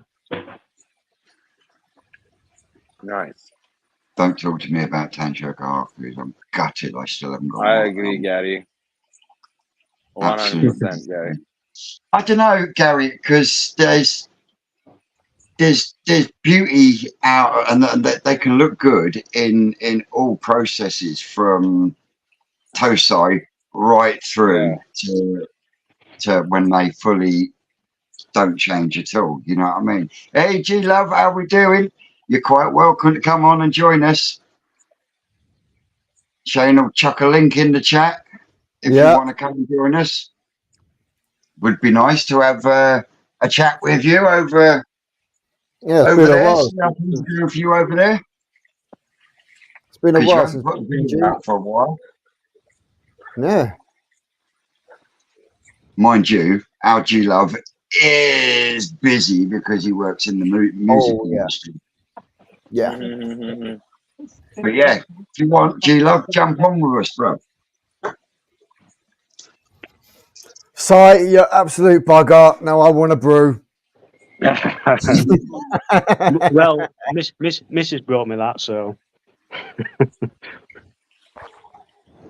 Are you allowed to drop any hints of what we've got coming in the next Coy's Perspective, Joe? Yeah. So I've done well this month. I've got 10 koi for sale, like exclusive. So it's gone from 7 to 10. Last month I think we had 50 pages. This month it'll be over 60. I'm not quite sure if I'm making a rod for my own back trying to keep up with that going forwards, to be honest. But there's just been so much going on. And I've got an interview with Alan at EZ Pond manufacturing tour, going around his place, like how the tanks are made. I've gone to Burton's and seen their facilities unbelievable. Like Burton's, who make the drums, they do so much more than drums, so much more complicated stuff. They do like medicine equipment for pets and vets and that kind of stuff. So I've seen their manufacturing tour in their facility, and that's unbelievable. That's in a video, like a full walk around how a drum is made. And then I've got an interview over Chris Masters Pond, which will be totally different from what else I've done. He's got like a really old pond, and he's a bit of an older dealer. But not a lot of people have like seen behind his premises. And if you're not traveling up to Barnsley to go and have a look around his place, then it might be nice for people to see, because he does bring a lot of fish in. Definitely. So I'm excited for people to see that one as well. And I've got like a nice story on the front cover again for issue 2. I think it'd be nice because there's not a lot of people actually know about Chris. No. In the fact of the big influx we've had into the hobby over the last 3 or 4 years, not a lot of people know about Chris. So yeah, that would be absolutely awesome. Sheila, my brother. Hey guys, How are we doing, Hi. Jake? how you guys doing? Yep, man. What's going on, bro? Look at that My brother, studio. Young Twisted. Hey, brother. I appreciate you guys. So, how are things going in the koi basement? How are the fry doing? Good. Everything's moving. I'm finally getting with you and Ricky, man. You guys are God sent, man. I'm back home from music again, so I'm back on my koi thing. So now I can relax again. Oh, Join your sweet. YouTube channels. Yep. Is that who is that? Okay. All right. Okay. This I don't remember your name, but I remember watching your show, man. I love it. The koi talk show. Koi Talk, that's it. Yeah. I'm Oh, loving nice. it. I'm loving it. thank you. I'm loving it. Yeah, Pre- but downstairs is doing good. Maybe I'll walk down there. Yeah, man. Yeah, let me walk down there. So we've been talking about spawnings and that. What are you looking forward to spawning most this year? Well, I'm taking you and Ricky's advice. I think I'm gonna go more with I'm gonna go with some because as you know, my goal is to let's see if I can show these guys down here a little bit. I don't know if I have enough light. Is there enough light? Yeah, it's all Yeah, we good. could see. What did I just do? There we go. I just No, we can just put your full screen, G. okay. Oh, I want oopsies. Oh, We have lost him. I And think we he's have... just switching his camera. I think he was trying to flip the camera, and as we know, Yeah. that is Yeah. a absolute. He's It's a awesome. He is. nightmare. How we doing, Sam? Sam Hirschfield is calling you a traitor, Si. I don't know what that's all about. Dun dun dun.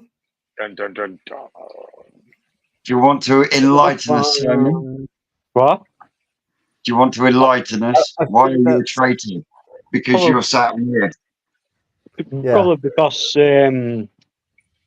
that OnlyFins live. Yeah. That's what I was thinking. That's It's not what I my was fault. thinking. It's not my fault. You can't pull the finger out to do another one. Yeah, well, they say the team's only as good as their weakest link.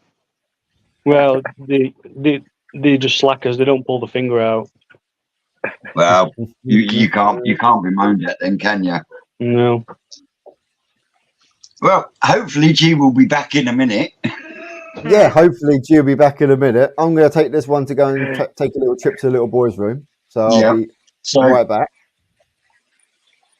you're on the fence on whether to show this year. Have you not got any plans to spawn anything at any time, Joe? Or does that just not interest you at all? No, I mean, I would have liked to. I need to get Ricky to buy that Kahaku that I put up a minute ago because I'd love for somebody to spawn that. With it being male as well, I think it's 63 centimeter Sanzai. It's not like a slouch either. So What breed did that come from, Joe? you know that young lad in Japan, Marachiku, who's been putting up them videos with interviews with Sakai and stuff like that. All Yes, right. Mhm. That's Marachiku, that Kahaku. Right. And I met him I'm- in Japan. He seems a proper, like genuine young guy, and he that little farm. I'm meeting him. Do you know what lines he Yeah. uses? I bought a couple of fish for him. I don't know what line he uses. I'm fairly sure it's Sakai line. Right. But his farm's been going back donkey's years, and he's recently started like taking over the business from his dad, I believe. And yeah, just a proper down to earth guy. I don't think he does massive numbers of koi, but he does compete in the Kyushu shows in the south, where you'll see like Okawa, Ueno, Ogata, and he competes really well at them shows, as you know, in smaller size categories. But he mainly does Yamabuki, Kahaku, Sankey, and some small shower as well. So yeah, nice little farm that. That's one thing I need. I think I'm going to need in my pond. I need something nice and yellow. I'm really big on Go Sankey, but I'm missing something yellow. Well, I mean, I love Yamabuki because I think Yamabuki are really like serene. Yeah, he's back. Around. Yeah. But no, every pond needs a Yamabuki. Yeah. Calm. Or one of Ricky's Kinky Deutsch Kinky Matsubas. I love Kinky Matsubas. Sounds a bit raunchy, that, doesn't it? Kinky Matsubas. Yeah. Yeah, Ricky's got some absolutely beautiful golden yellow Kinky Matsubas with a perfect, nice zip. Oh, mate, they're just that and his Mizuno Ogons. I can't believe that one didn't sell it magazine last month. It's still available, I think. Yeah, I tell you what, in the front pond at the forest, there is some absolutely stunning Shiros. There's an absolutely beautiful Deutsch Akamatsuba, a couple of cracking Mizuno Ogons, but there's a wicked two-step Sankey in there. I think Ricky sent me home with the one that I come home with Wednesday just to shut me up about the two-step.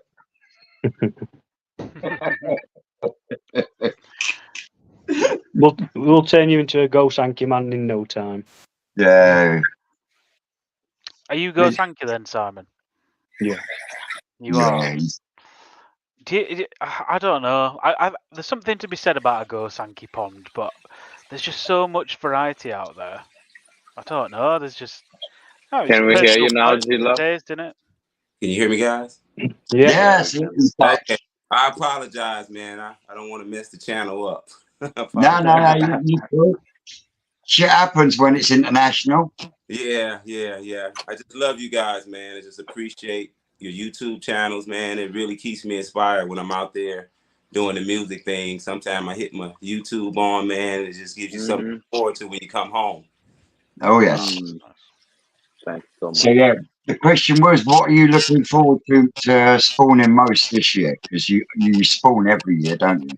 Yes, I'm taking you and Ricky's advice as I was saying. I'm gonna do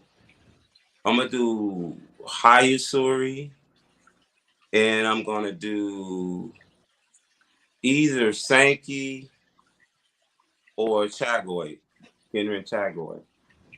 Genrin Chagoy. I like Genrin Chagoy. That's a good idea. Yeah, I'm thinking about the Genrin Chagoy and see what I can do with that. You can't go wrong. And the 50,000-gallon pond still running sweet. Oh man, that liquid rubber is holding up, Young Twist. Yeah. Out there, every time I come back home from the road, I see water in it. I smile. It's my first year after building that pond that I'm able to run it all winter. You know, being here in America, then I'm in the state of Michigan. I mean, we get 10 below easily, and the concrete just splits up, man, and I have to do it all over again. But now that liquid rubber has solved that problem. Oh, that's awesome! Because you had to turn all the filters and everything off, didn't you, for the winter? Yeah, I used to actually drain it, and that would even make it worse. You know, draining it, and then the earth moving and pushing up, and it would just be a big disaster. So how accessible is koi and like koi accessories for you in where you are in America?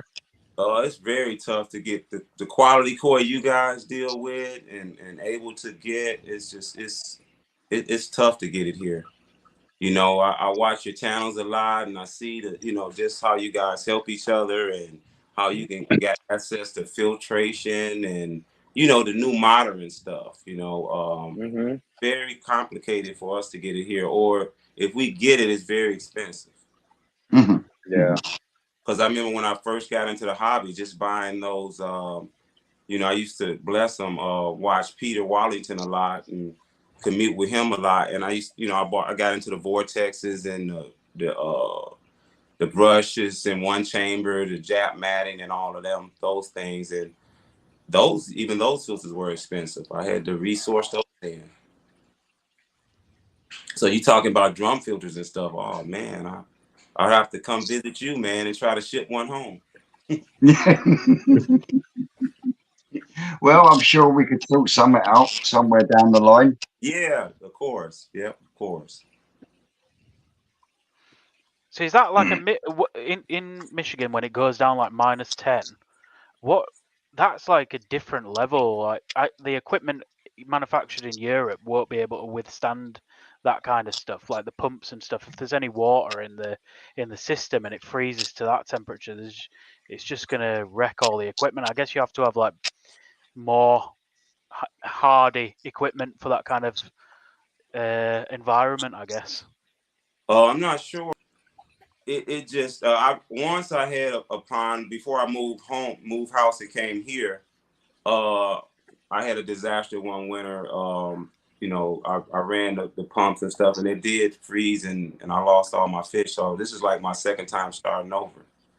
Mm. So it's definitely tough with the weather conditions. But you know, watching channels like you guys and learning, because I had never seen a filter house. You know, where you kept all the filtration in the house and stuff. So Yeah. But even when I was designing this pond, Peter Wallington helped me design this pond, and I have pipe work running into the basement area of my home.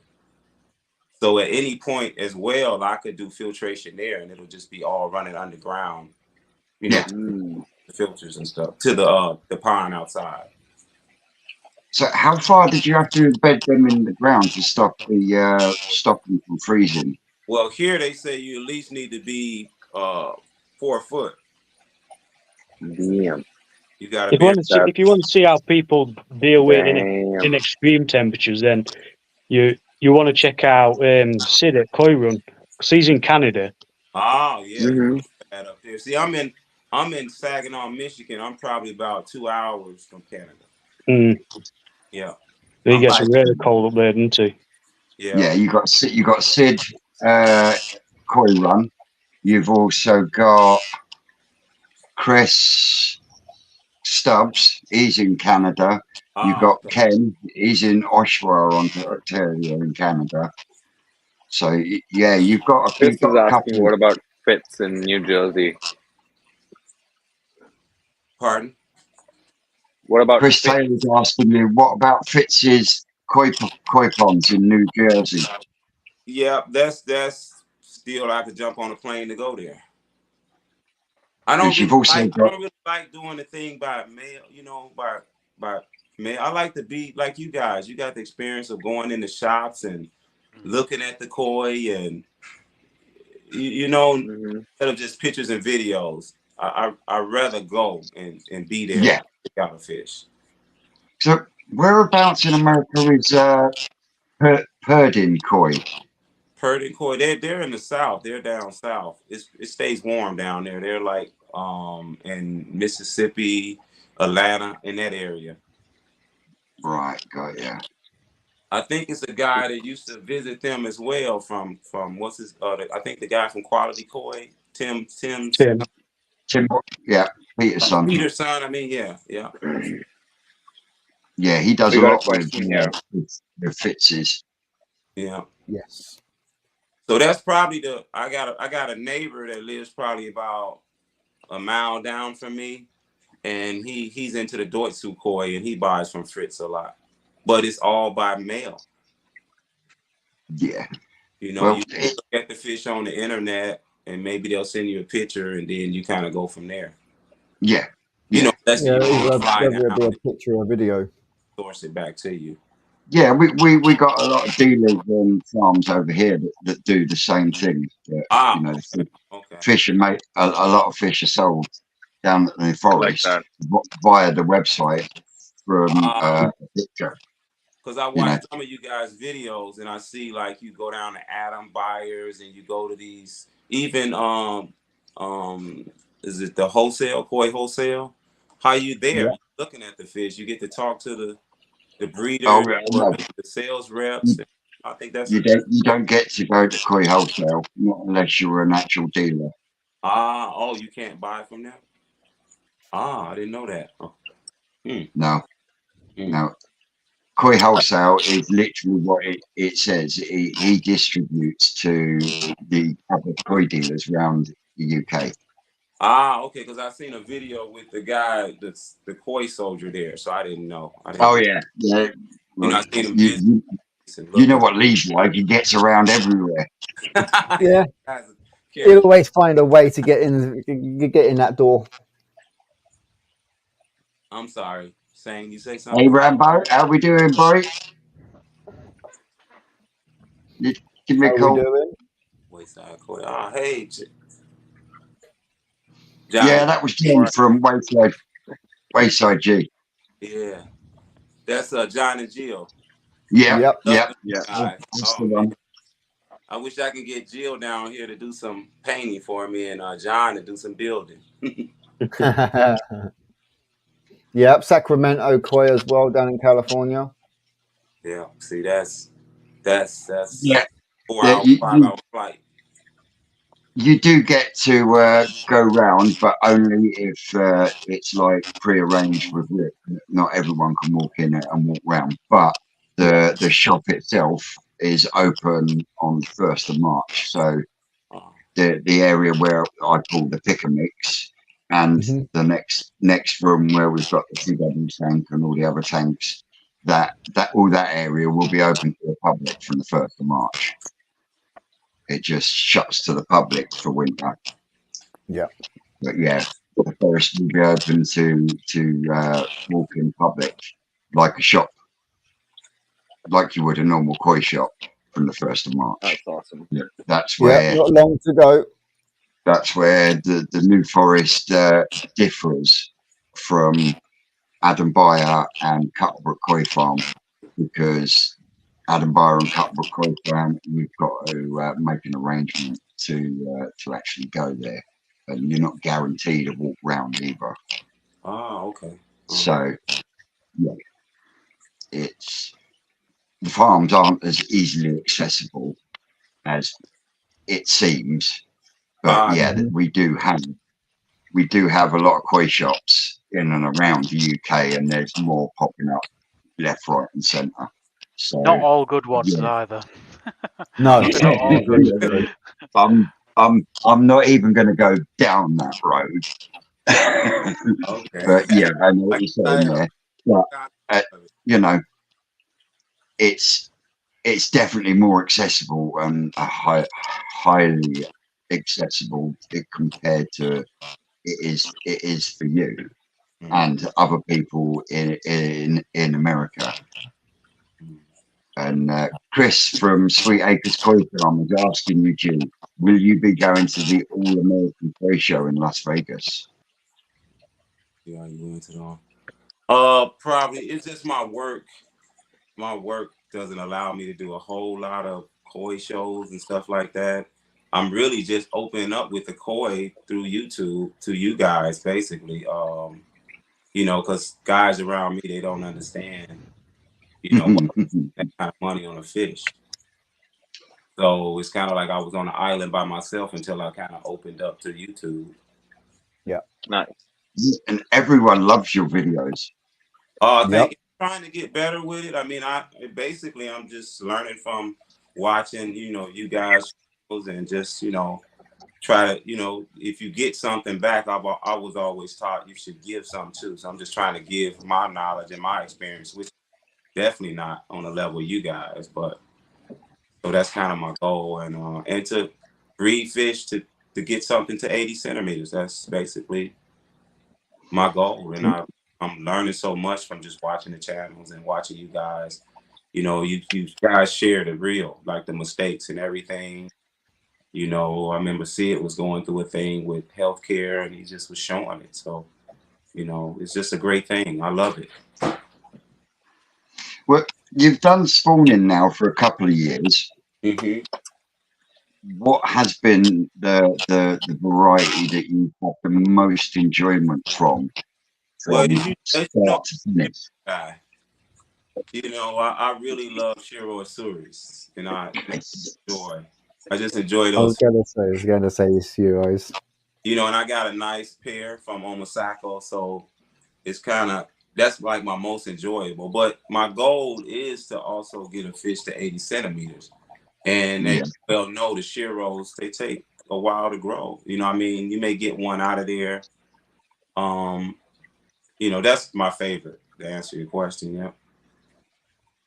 Nice. So would you not consider doing some kind of program where you maybe mixed the Shiro in with some of Karashi Koi to get that bigger body and then breeding back to the Showa or the Shiro, sorry, to then maybe get a Shiro Utsuri 80 centimeters?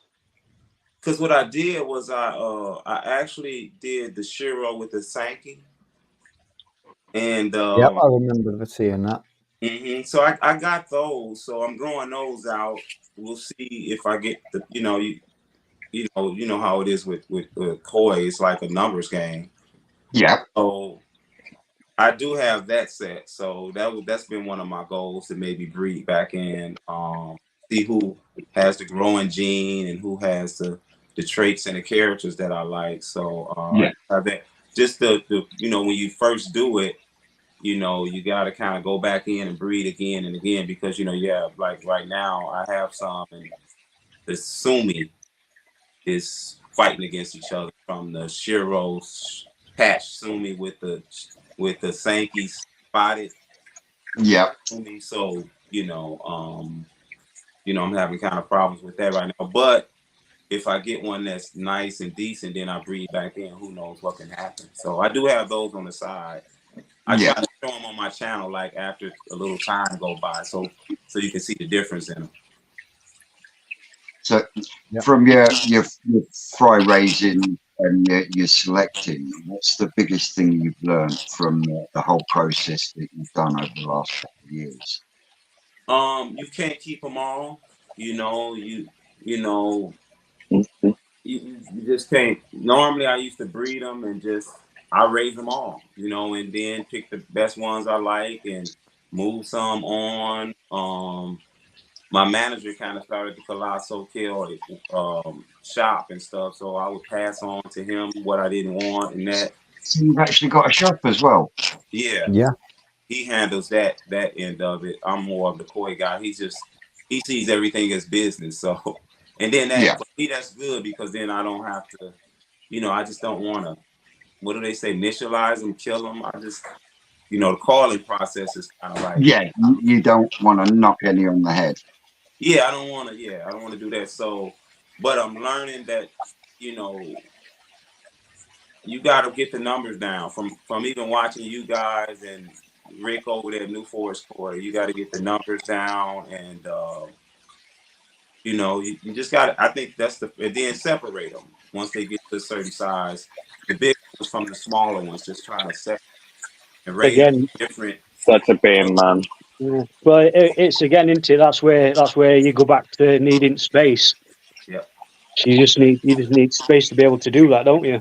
Yes, you need a lot of space to. You need a 50-gallon pond. Because see, the 50,000 gallon pond was first. I was totally just a hobbyist, get me 10, 12 real good quality koi and just raise them and get them to their potential.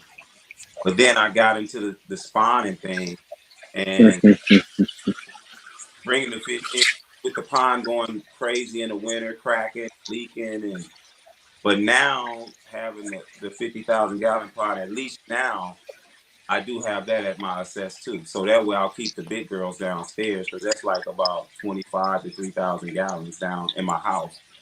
So I'll use the big pond to move around some of the fish, because I got plenty of room in that pond. And my future goal is to build the greenhouse. Right, yeah. So, and like I said, my main goal is I just want to breed a fish and get it to 80 centimeters. That's my goal. So out of your spawnings that you've done, which one's been your biggest disappointment? I tried to breed the Sergoid into the Shiro, and that was I remember that one. yeah. And I did it in those vats, the little maybe 200-gallon vats. Yeah. And I linked them together. You know, I kind of fused them together where I had some in here, some in here, and some in there. And I had the pipe work where they were connected.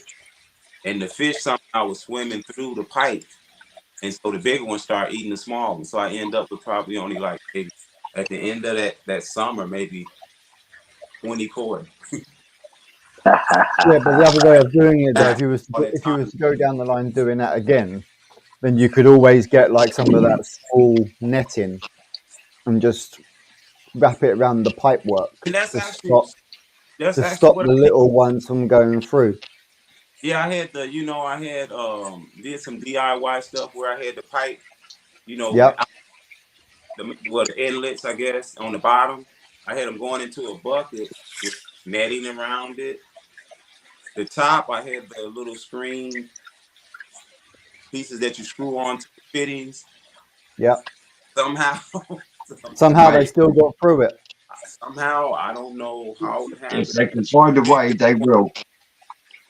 Because early on in the spine, I seen so many fry, and I was so excited. When they're real tiny, at 4 or 5 days old, then a month go by, and you don't see. I know what you mean. It's like, wait, I thought there was more than that. Yeah. Where all go? That was a big disappointment. And then out of the ones I had, I only had one that looked like a Shiro. And as you know, Twisted, that one died. Yep. Like your Suri, Yeah. That one you love that you say. Never going to get a pattern like that again. Not for a long, long while. Yeah. So I do have, I think 4 or 5 other Sergoids still from that spawn, and I still have them. I have them in another room with the Sankey Shiros. So is that still a goal to create a Sorghoi Tsuri? Yes. Yeah, what I was really trying to do. Guys, I'm gonna need a minute. Karge. Is that what it's called? The Karge from the Shiro? Yeah. That was my goal, was to get the Karge on the Shiro. Because I have a Karge Hayu Tsuri, so I was like trying to get a Karge Shiro Tsuri. I think to get the Karge, you'd need to breed it with something that's got Matsuba. It needs to be an Asagi without the Benny. Ah, yes. Okay. I was looking in a book. I guess maybe they got it wrong. I was looking in a koi book, and they were saying that they was getting the Karge from the Sergoi and that Shiro. So yeah, they are a Matsuba based fish, aren't they? Yeah. It's a shame you're so far away. I've got an Irasagi that the red just didn't come, and it's got a beautiful body on it, and the Sumi's just starting to come back up in the Matsuba now. So yeah, that would be perfect to put with your Shiro. See, I think you'd have more chance of getting. It's so tough for me. Yeah, I think you'd have more chance of getting the Karge out of that with an Asagi than you have with a Sorghoi. Okay. Because the ones I have now that I think I have like 6 of them, 5 or 6 of them, they look just like Sergoids, Mm-hmm. So they're big, but they look just like Sergoids.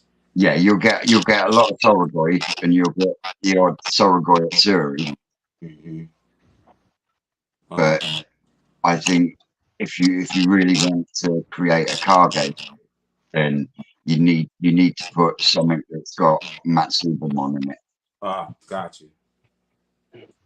Yeah. See, what would I do without you guys? See there?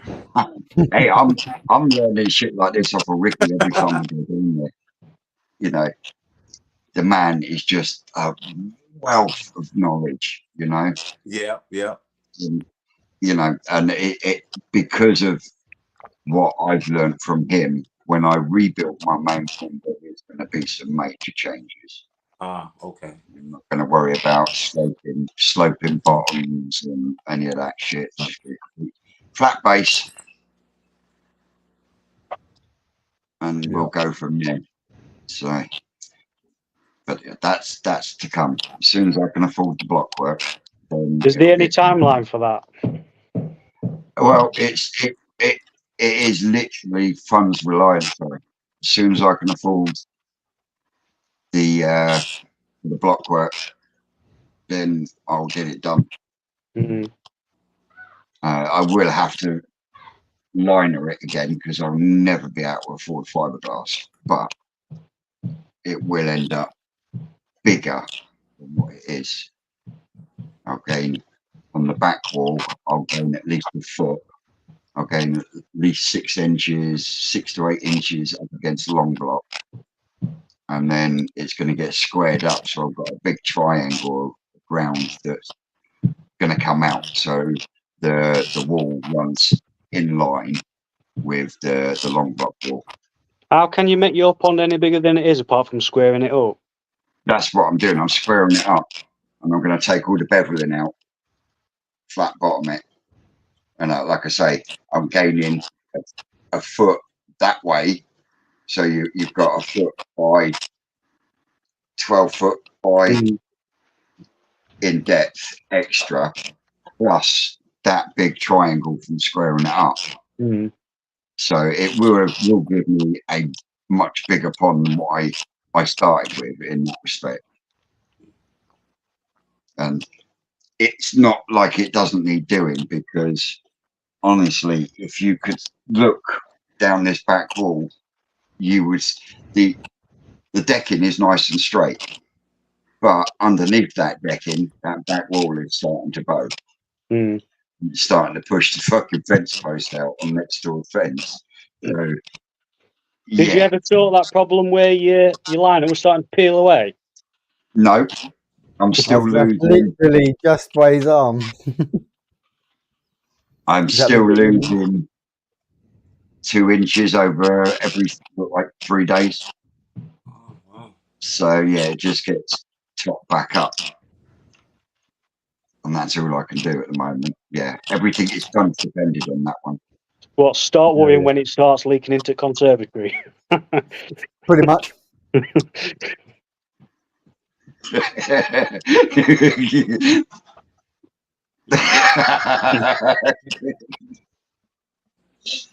But no, I'm also waiting for one of the garages behind me to become available. Then I can pick up blocks here and there. And I've got a spare couple of quid and start stacking and storing them ready. Huh? So George just turned around and said you can pick up some free blocks on Marketplace. That'd be good, George. But I don't have face arse.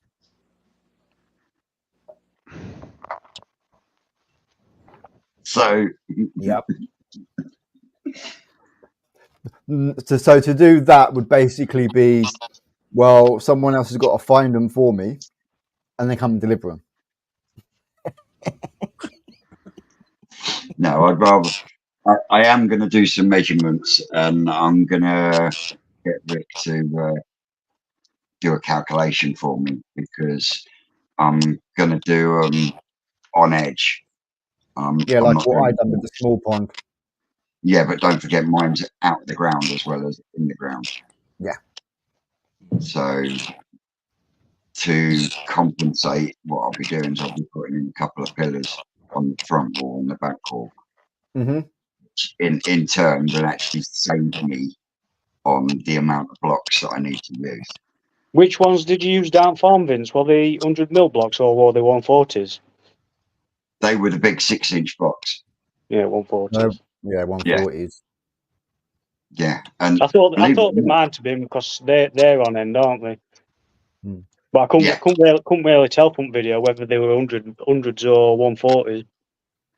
but the original pond that we took out of the Munger Tunnel, it was only the sidewalls that were actually cemented in. The two end walls were literally dry stack, and it held all that water back. There was not a touch of cement on those blocks on the front and back wall. It was only the long walls down the sides that were put in with sand and cement. Yeah. You know, all the fry ponds in the hatcheries, they're all dry stone blocks. You know, they're not laid up with sand and cement. They're literally dry stacked, linered, filled up, and they hold the water back absolutely lovely. So, you know, in a lot of aspects,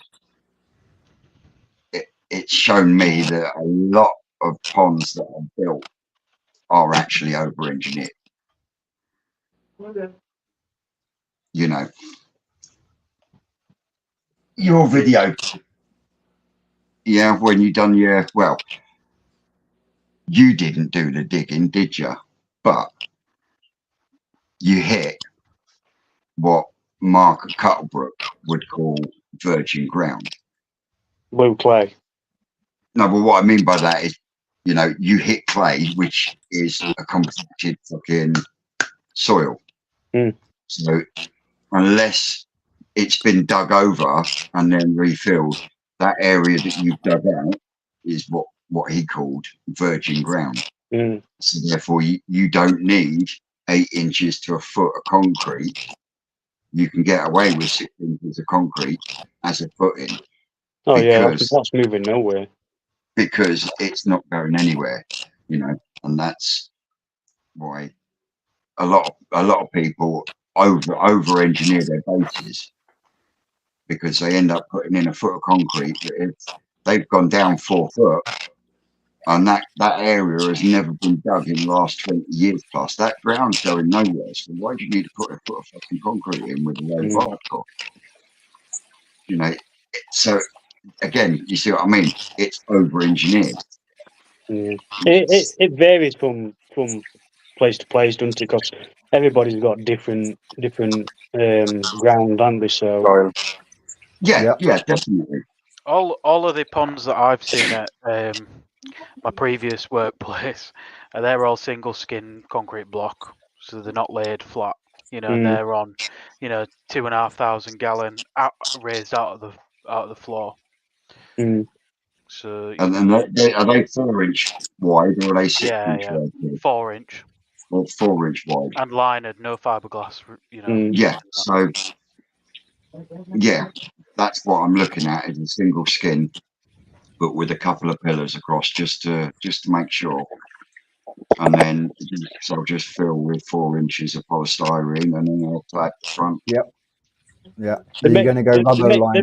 The main part, what needs to be the strongest really is the bottom, and that's it. Bottom and the corners. Yeah. You know, this Chris Masters article that I've mentioned, his pond doesn't have a concrete base. He's just laid the fiberglass on like a dirt floor. There's no concrete base on the bottom. 7,000 gallons, that is. Wow. There you go. And that's been there for 30 odd years. Great. And that single skin block. It's like, I think it might not even be the 4 inch. I think it's like 3 inch, but he did 2 layers of fiberglass. So, and I think he believes that the fiberglass in itself is, line is different, obviously, but fiberglass itself is quite strong. Yeah. But what I don't get is people they'll build a pond that's in the ground and out the ground. So they go in the ground by about 3-4 foot and out the ground by about a foot. And they put a concrete base in, okay, well and good. But then you've got almost 3-4 foot of soil there. Why the fuck do you need to lay all them blocks that are on the floor on that soil area. Yeah. Mm. Why can't you build them on edge? And then when you get level with the ground, put another little concrete collar in and then lay your blocks flat. Mm. Can you see what I mean? Because you still got a flush edge. I suppose But you just have to let you're your not- blocks go off. You know, on the single skin, you'd have to Mhm. let them blocks like go off and then lay the. But what you're saying is right. But I think a lot of people just rush it, don't they? They're just so excited to get bloody Yeah, you know, people first goal. want Water in want the things ground. full as Yeah. possible, don't we? the blocks take. Can you see what I mean? Mm. What are you? The pond that you showed us in India, Sid. That's like Yeah. concrete. What is it? I can't. All of them are RCC. Yeah. Completely different Yeah. to So anything we see over here. yeah, they're all made out of straight poured concrete, with metal inside to support the structure, and that's at least for the base that we do. And then after that, we do the piping and brickwork and then plastering. So it's all done like similar to how you do a swimming pool without the tiles. You know, at least that's how I look at it. It kind of works out a lot more permanent. It's not going anywhere. Otherwise, good liners are really hard to find here, man. They're really hard to find here, and you're just constantly swapping out liners all the time. It's just easier to just do it in concrete, right? So what are you actually water sealing the concrete with? So it's like a rubberized paint. There are water sealants that you can use. I mean, there's waterproofing that you can use in the concrete mix as well. So I use that, and that's kind of what I primarily rely on. But then the final coat that I put on will be a rubberized paint, like a black rubberized paint. Is it smooth or is it rough, like to touch? The paint, Mm. it's it's butyl. I think that's what it's called, butyl. What? So like the rubber from the tire tube of a motorcycle, it's almost literally the same thing, Right. Okay. but a liquid version of it. So you could push it with your nail and you'll feel it being soft, you know. Okay. Yeah. But no And worries about fish like swimming against it or anything like that. no No. stress, man. No stress. I mean, Yeah. see, a fish that's splashing is gonna go and hurt himself regardless of what, Yeah. regardless of what you do. Yeah. Obviously, like if you've got sharp edges and stuff, then that's a problem. But we don't do sharp edges. No. And the material itself is not rough at all. So No. I it's believe really that's a smooth. similar method to what they use in Japan, to be fair. Mm. More similar Yeah. than what we do over here with the blocks. I think they'd look at what we do and go, what a bloody waste of money, with all the blocks and stuff like that. You know, I think there was an interview with Mike Snaden from Umicore. He said the same thing. Like the breeders go around to his place and go, what on earth is this? But, you know, I think Mike's got his methods and he sticks to them and everything else, you know, but I think the Japanese are just so simple in what they do. We complicate Yeah, it. I was lucky to visit Mike Snaden's house before he moved to Japan, and that inside pond of his, that was just something else. Absolutely something else.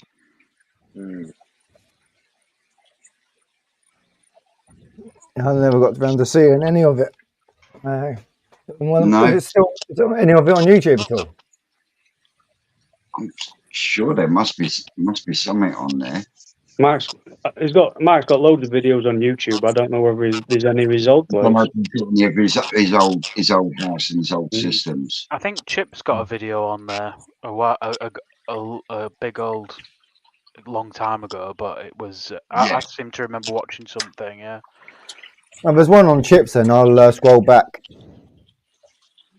I'll scroll back on Chip's channel and have a look. That guy Kevin Ellis, the koi nerd, he has a lot of the Mike's. I used to watch that on Vimeo. Yeah, I used to watch Kevin on Vimeo. Yeah, watch that stuff, and they be at it all the time. Yeah, Yeah. Kev's a legend, isn't he? Oh, mate, Love that I guy. was gutted that he didn't continue on YouTube, but someone told me that he's no longer got his pond either. Really? Oh, I think he's mainly focusing on his fishing now, isn't he? I think so, yeah. He's a But professional yes, fisherman or something. I don't know what he does. He does a but lot out. He does a lot out at Rainbow Lake and that, doesn't he, in France? yeah, yeah, definitely. yeah. So how thick was the rubberized paint that you used, G, when you done the big pond? It's sort of like what Sid was saying. It's like it. You don't have to mix it or nothing, but it's more like tar, like a tar substance. Because you had to put 3 coats on, didn't you? Yeah, I actually did 4. Yeah, 4 coats. Very expensive, but so far it's doing what it says on the tin. So how many coats do you put on, Sid, when you use the product that you use? Do you only just use the one? Maximum 2. Maximum 2 coats, and that too if the person that's building the pond is like super worried, about it holding water, then I do 2 coats. Otherwise, I normally get away with 1. I can basically get the pond to hold water just in bare concrete construction. If the waterproofing in the mix is done right, you don't need jack squat to hold that water in there. The rubberized paint that I put on is just like to make sure that I separate the water from the cement itself, like the concrete itself, and Yeah, reduce its exposure to that. And then secondly, also because I get to put dye inside the rubber exactly to the shade that I want, so that I could make it light, dark, very dark, and then maybe even slap in some color if I ever wanted to, which I'm not gonna want to. But so 2 layers at max. I managed to get maybe something around like 2 mm, 1.5 mm thickness yeah. on 1 coat with a roller, and boom, there you go. You just need to make sure you don't got no pinpricks and stuff, so that the water doesn't manage to get behind the rubber. That's the only thing. Yeah, last thing mean- you want to do is the water getting in the rubber and just pulling it away from the cement. Yeah. So Is there in any temperature restraints on that stuff, Sid? See, I can't tell you what it reacts like in like -10 and things like that, but like in my temperatures that I deal with over here, which are nothing that y'all ever deal with, it's perfectly fine, like I did I made a mistake when I was waterproofing my pond, and I was a little lazy with one of the sides, and I left a couple of pinprick marks over there, and the water got behind it and it started ripping. So like I need to get that sorted out. But other than that, I've not had any issues with it, guys. I've been using it for about 2.5, 3 years now. I've used it on a whole bunch of different ponds. No stress whatsoever. And it's cheap as hell in India as well. Because it's basically the product that I buy is used for bathroom tiles. It's like a rubberized coat to put under your tiles in the bathroom just to make sure that waterproofing is super tight. That's the product that I had. Pardon? Sort of like for a wet room. Yeah, exactly. And so it works really well. And I just got lucky, finding that product, because there's no particular pond specific products like this in India. You get them over there, but you know how I roll, right? I just try and find anything I can find with similar contents and try and make that work, Oh yeah, 100%. The first couple of times when I was doing the waterproofing, I didn't know what to use. So I had basically done a couple of coats inside these random tubs and tossed some guppies in.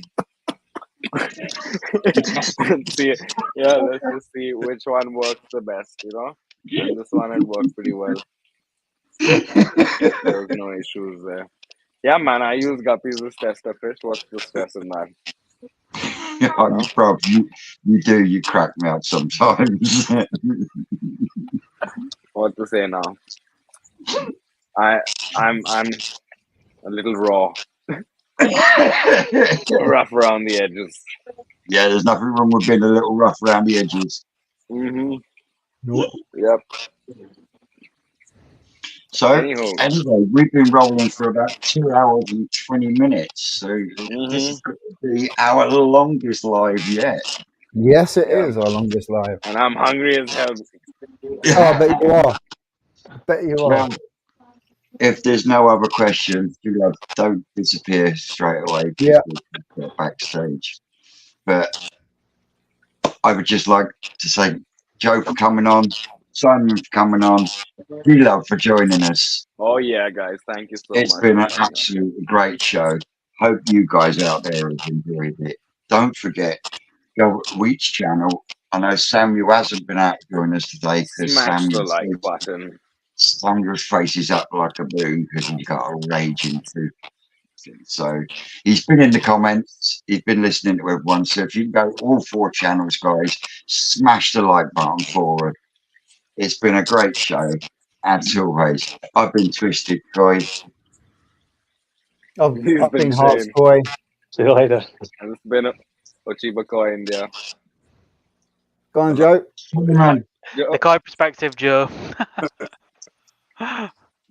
G-Love. Colossal Koi. Go over and give Julian a subscribe. And Joe, the Koi Perspective. And not forgetting our Simon Mundo, otherwise known as Ewok. It's been a great show. Ewok.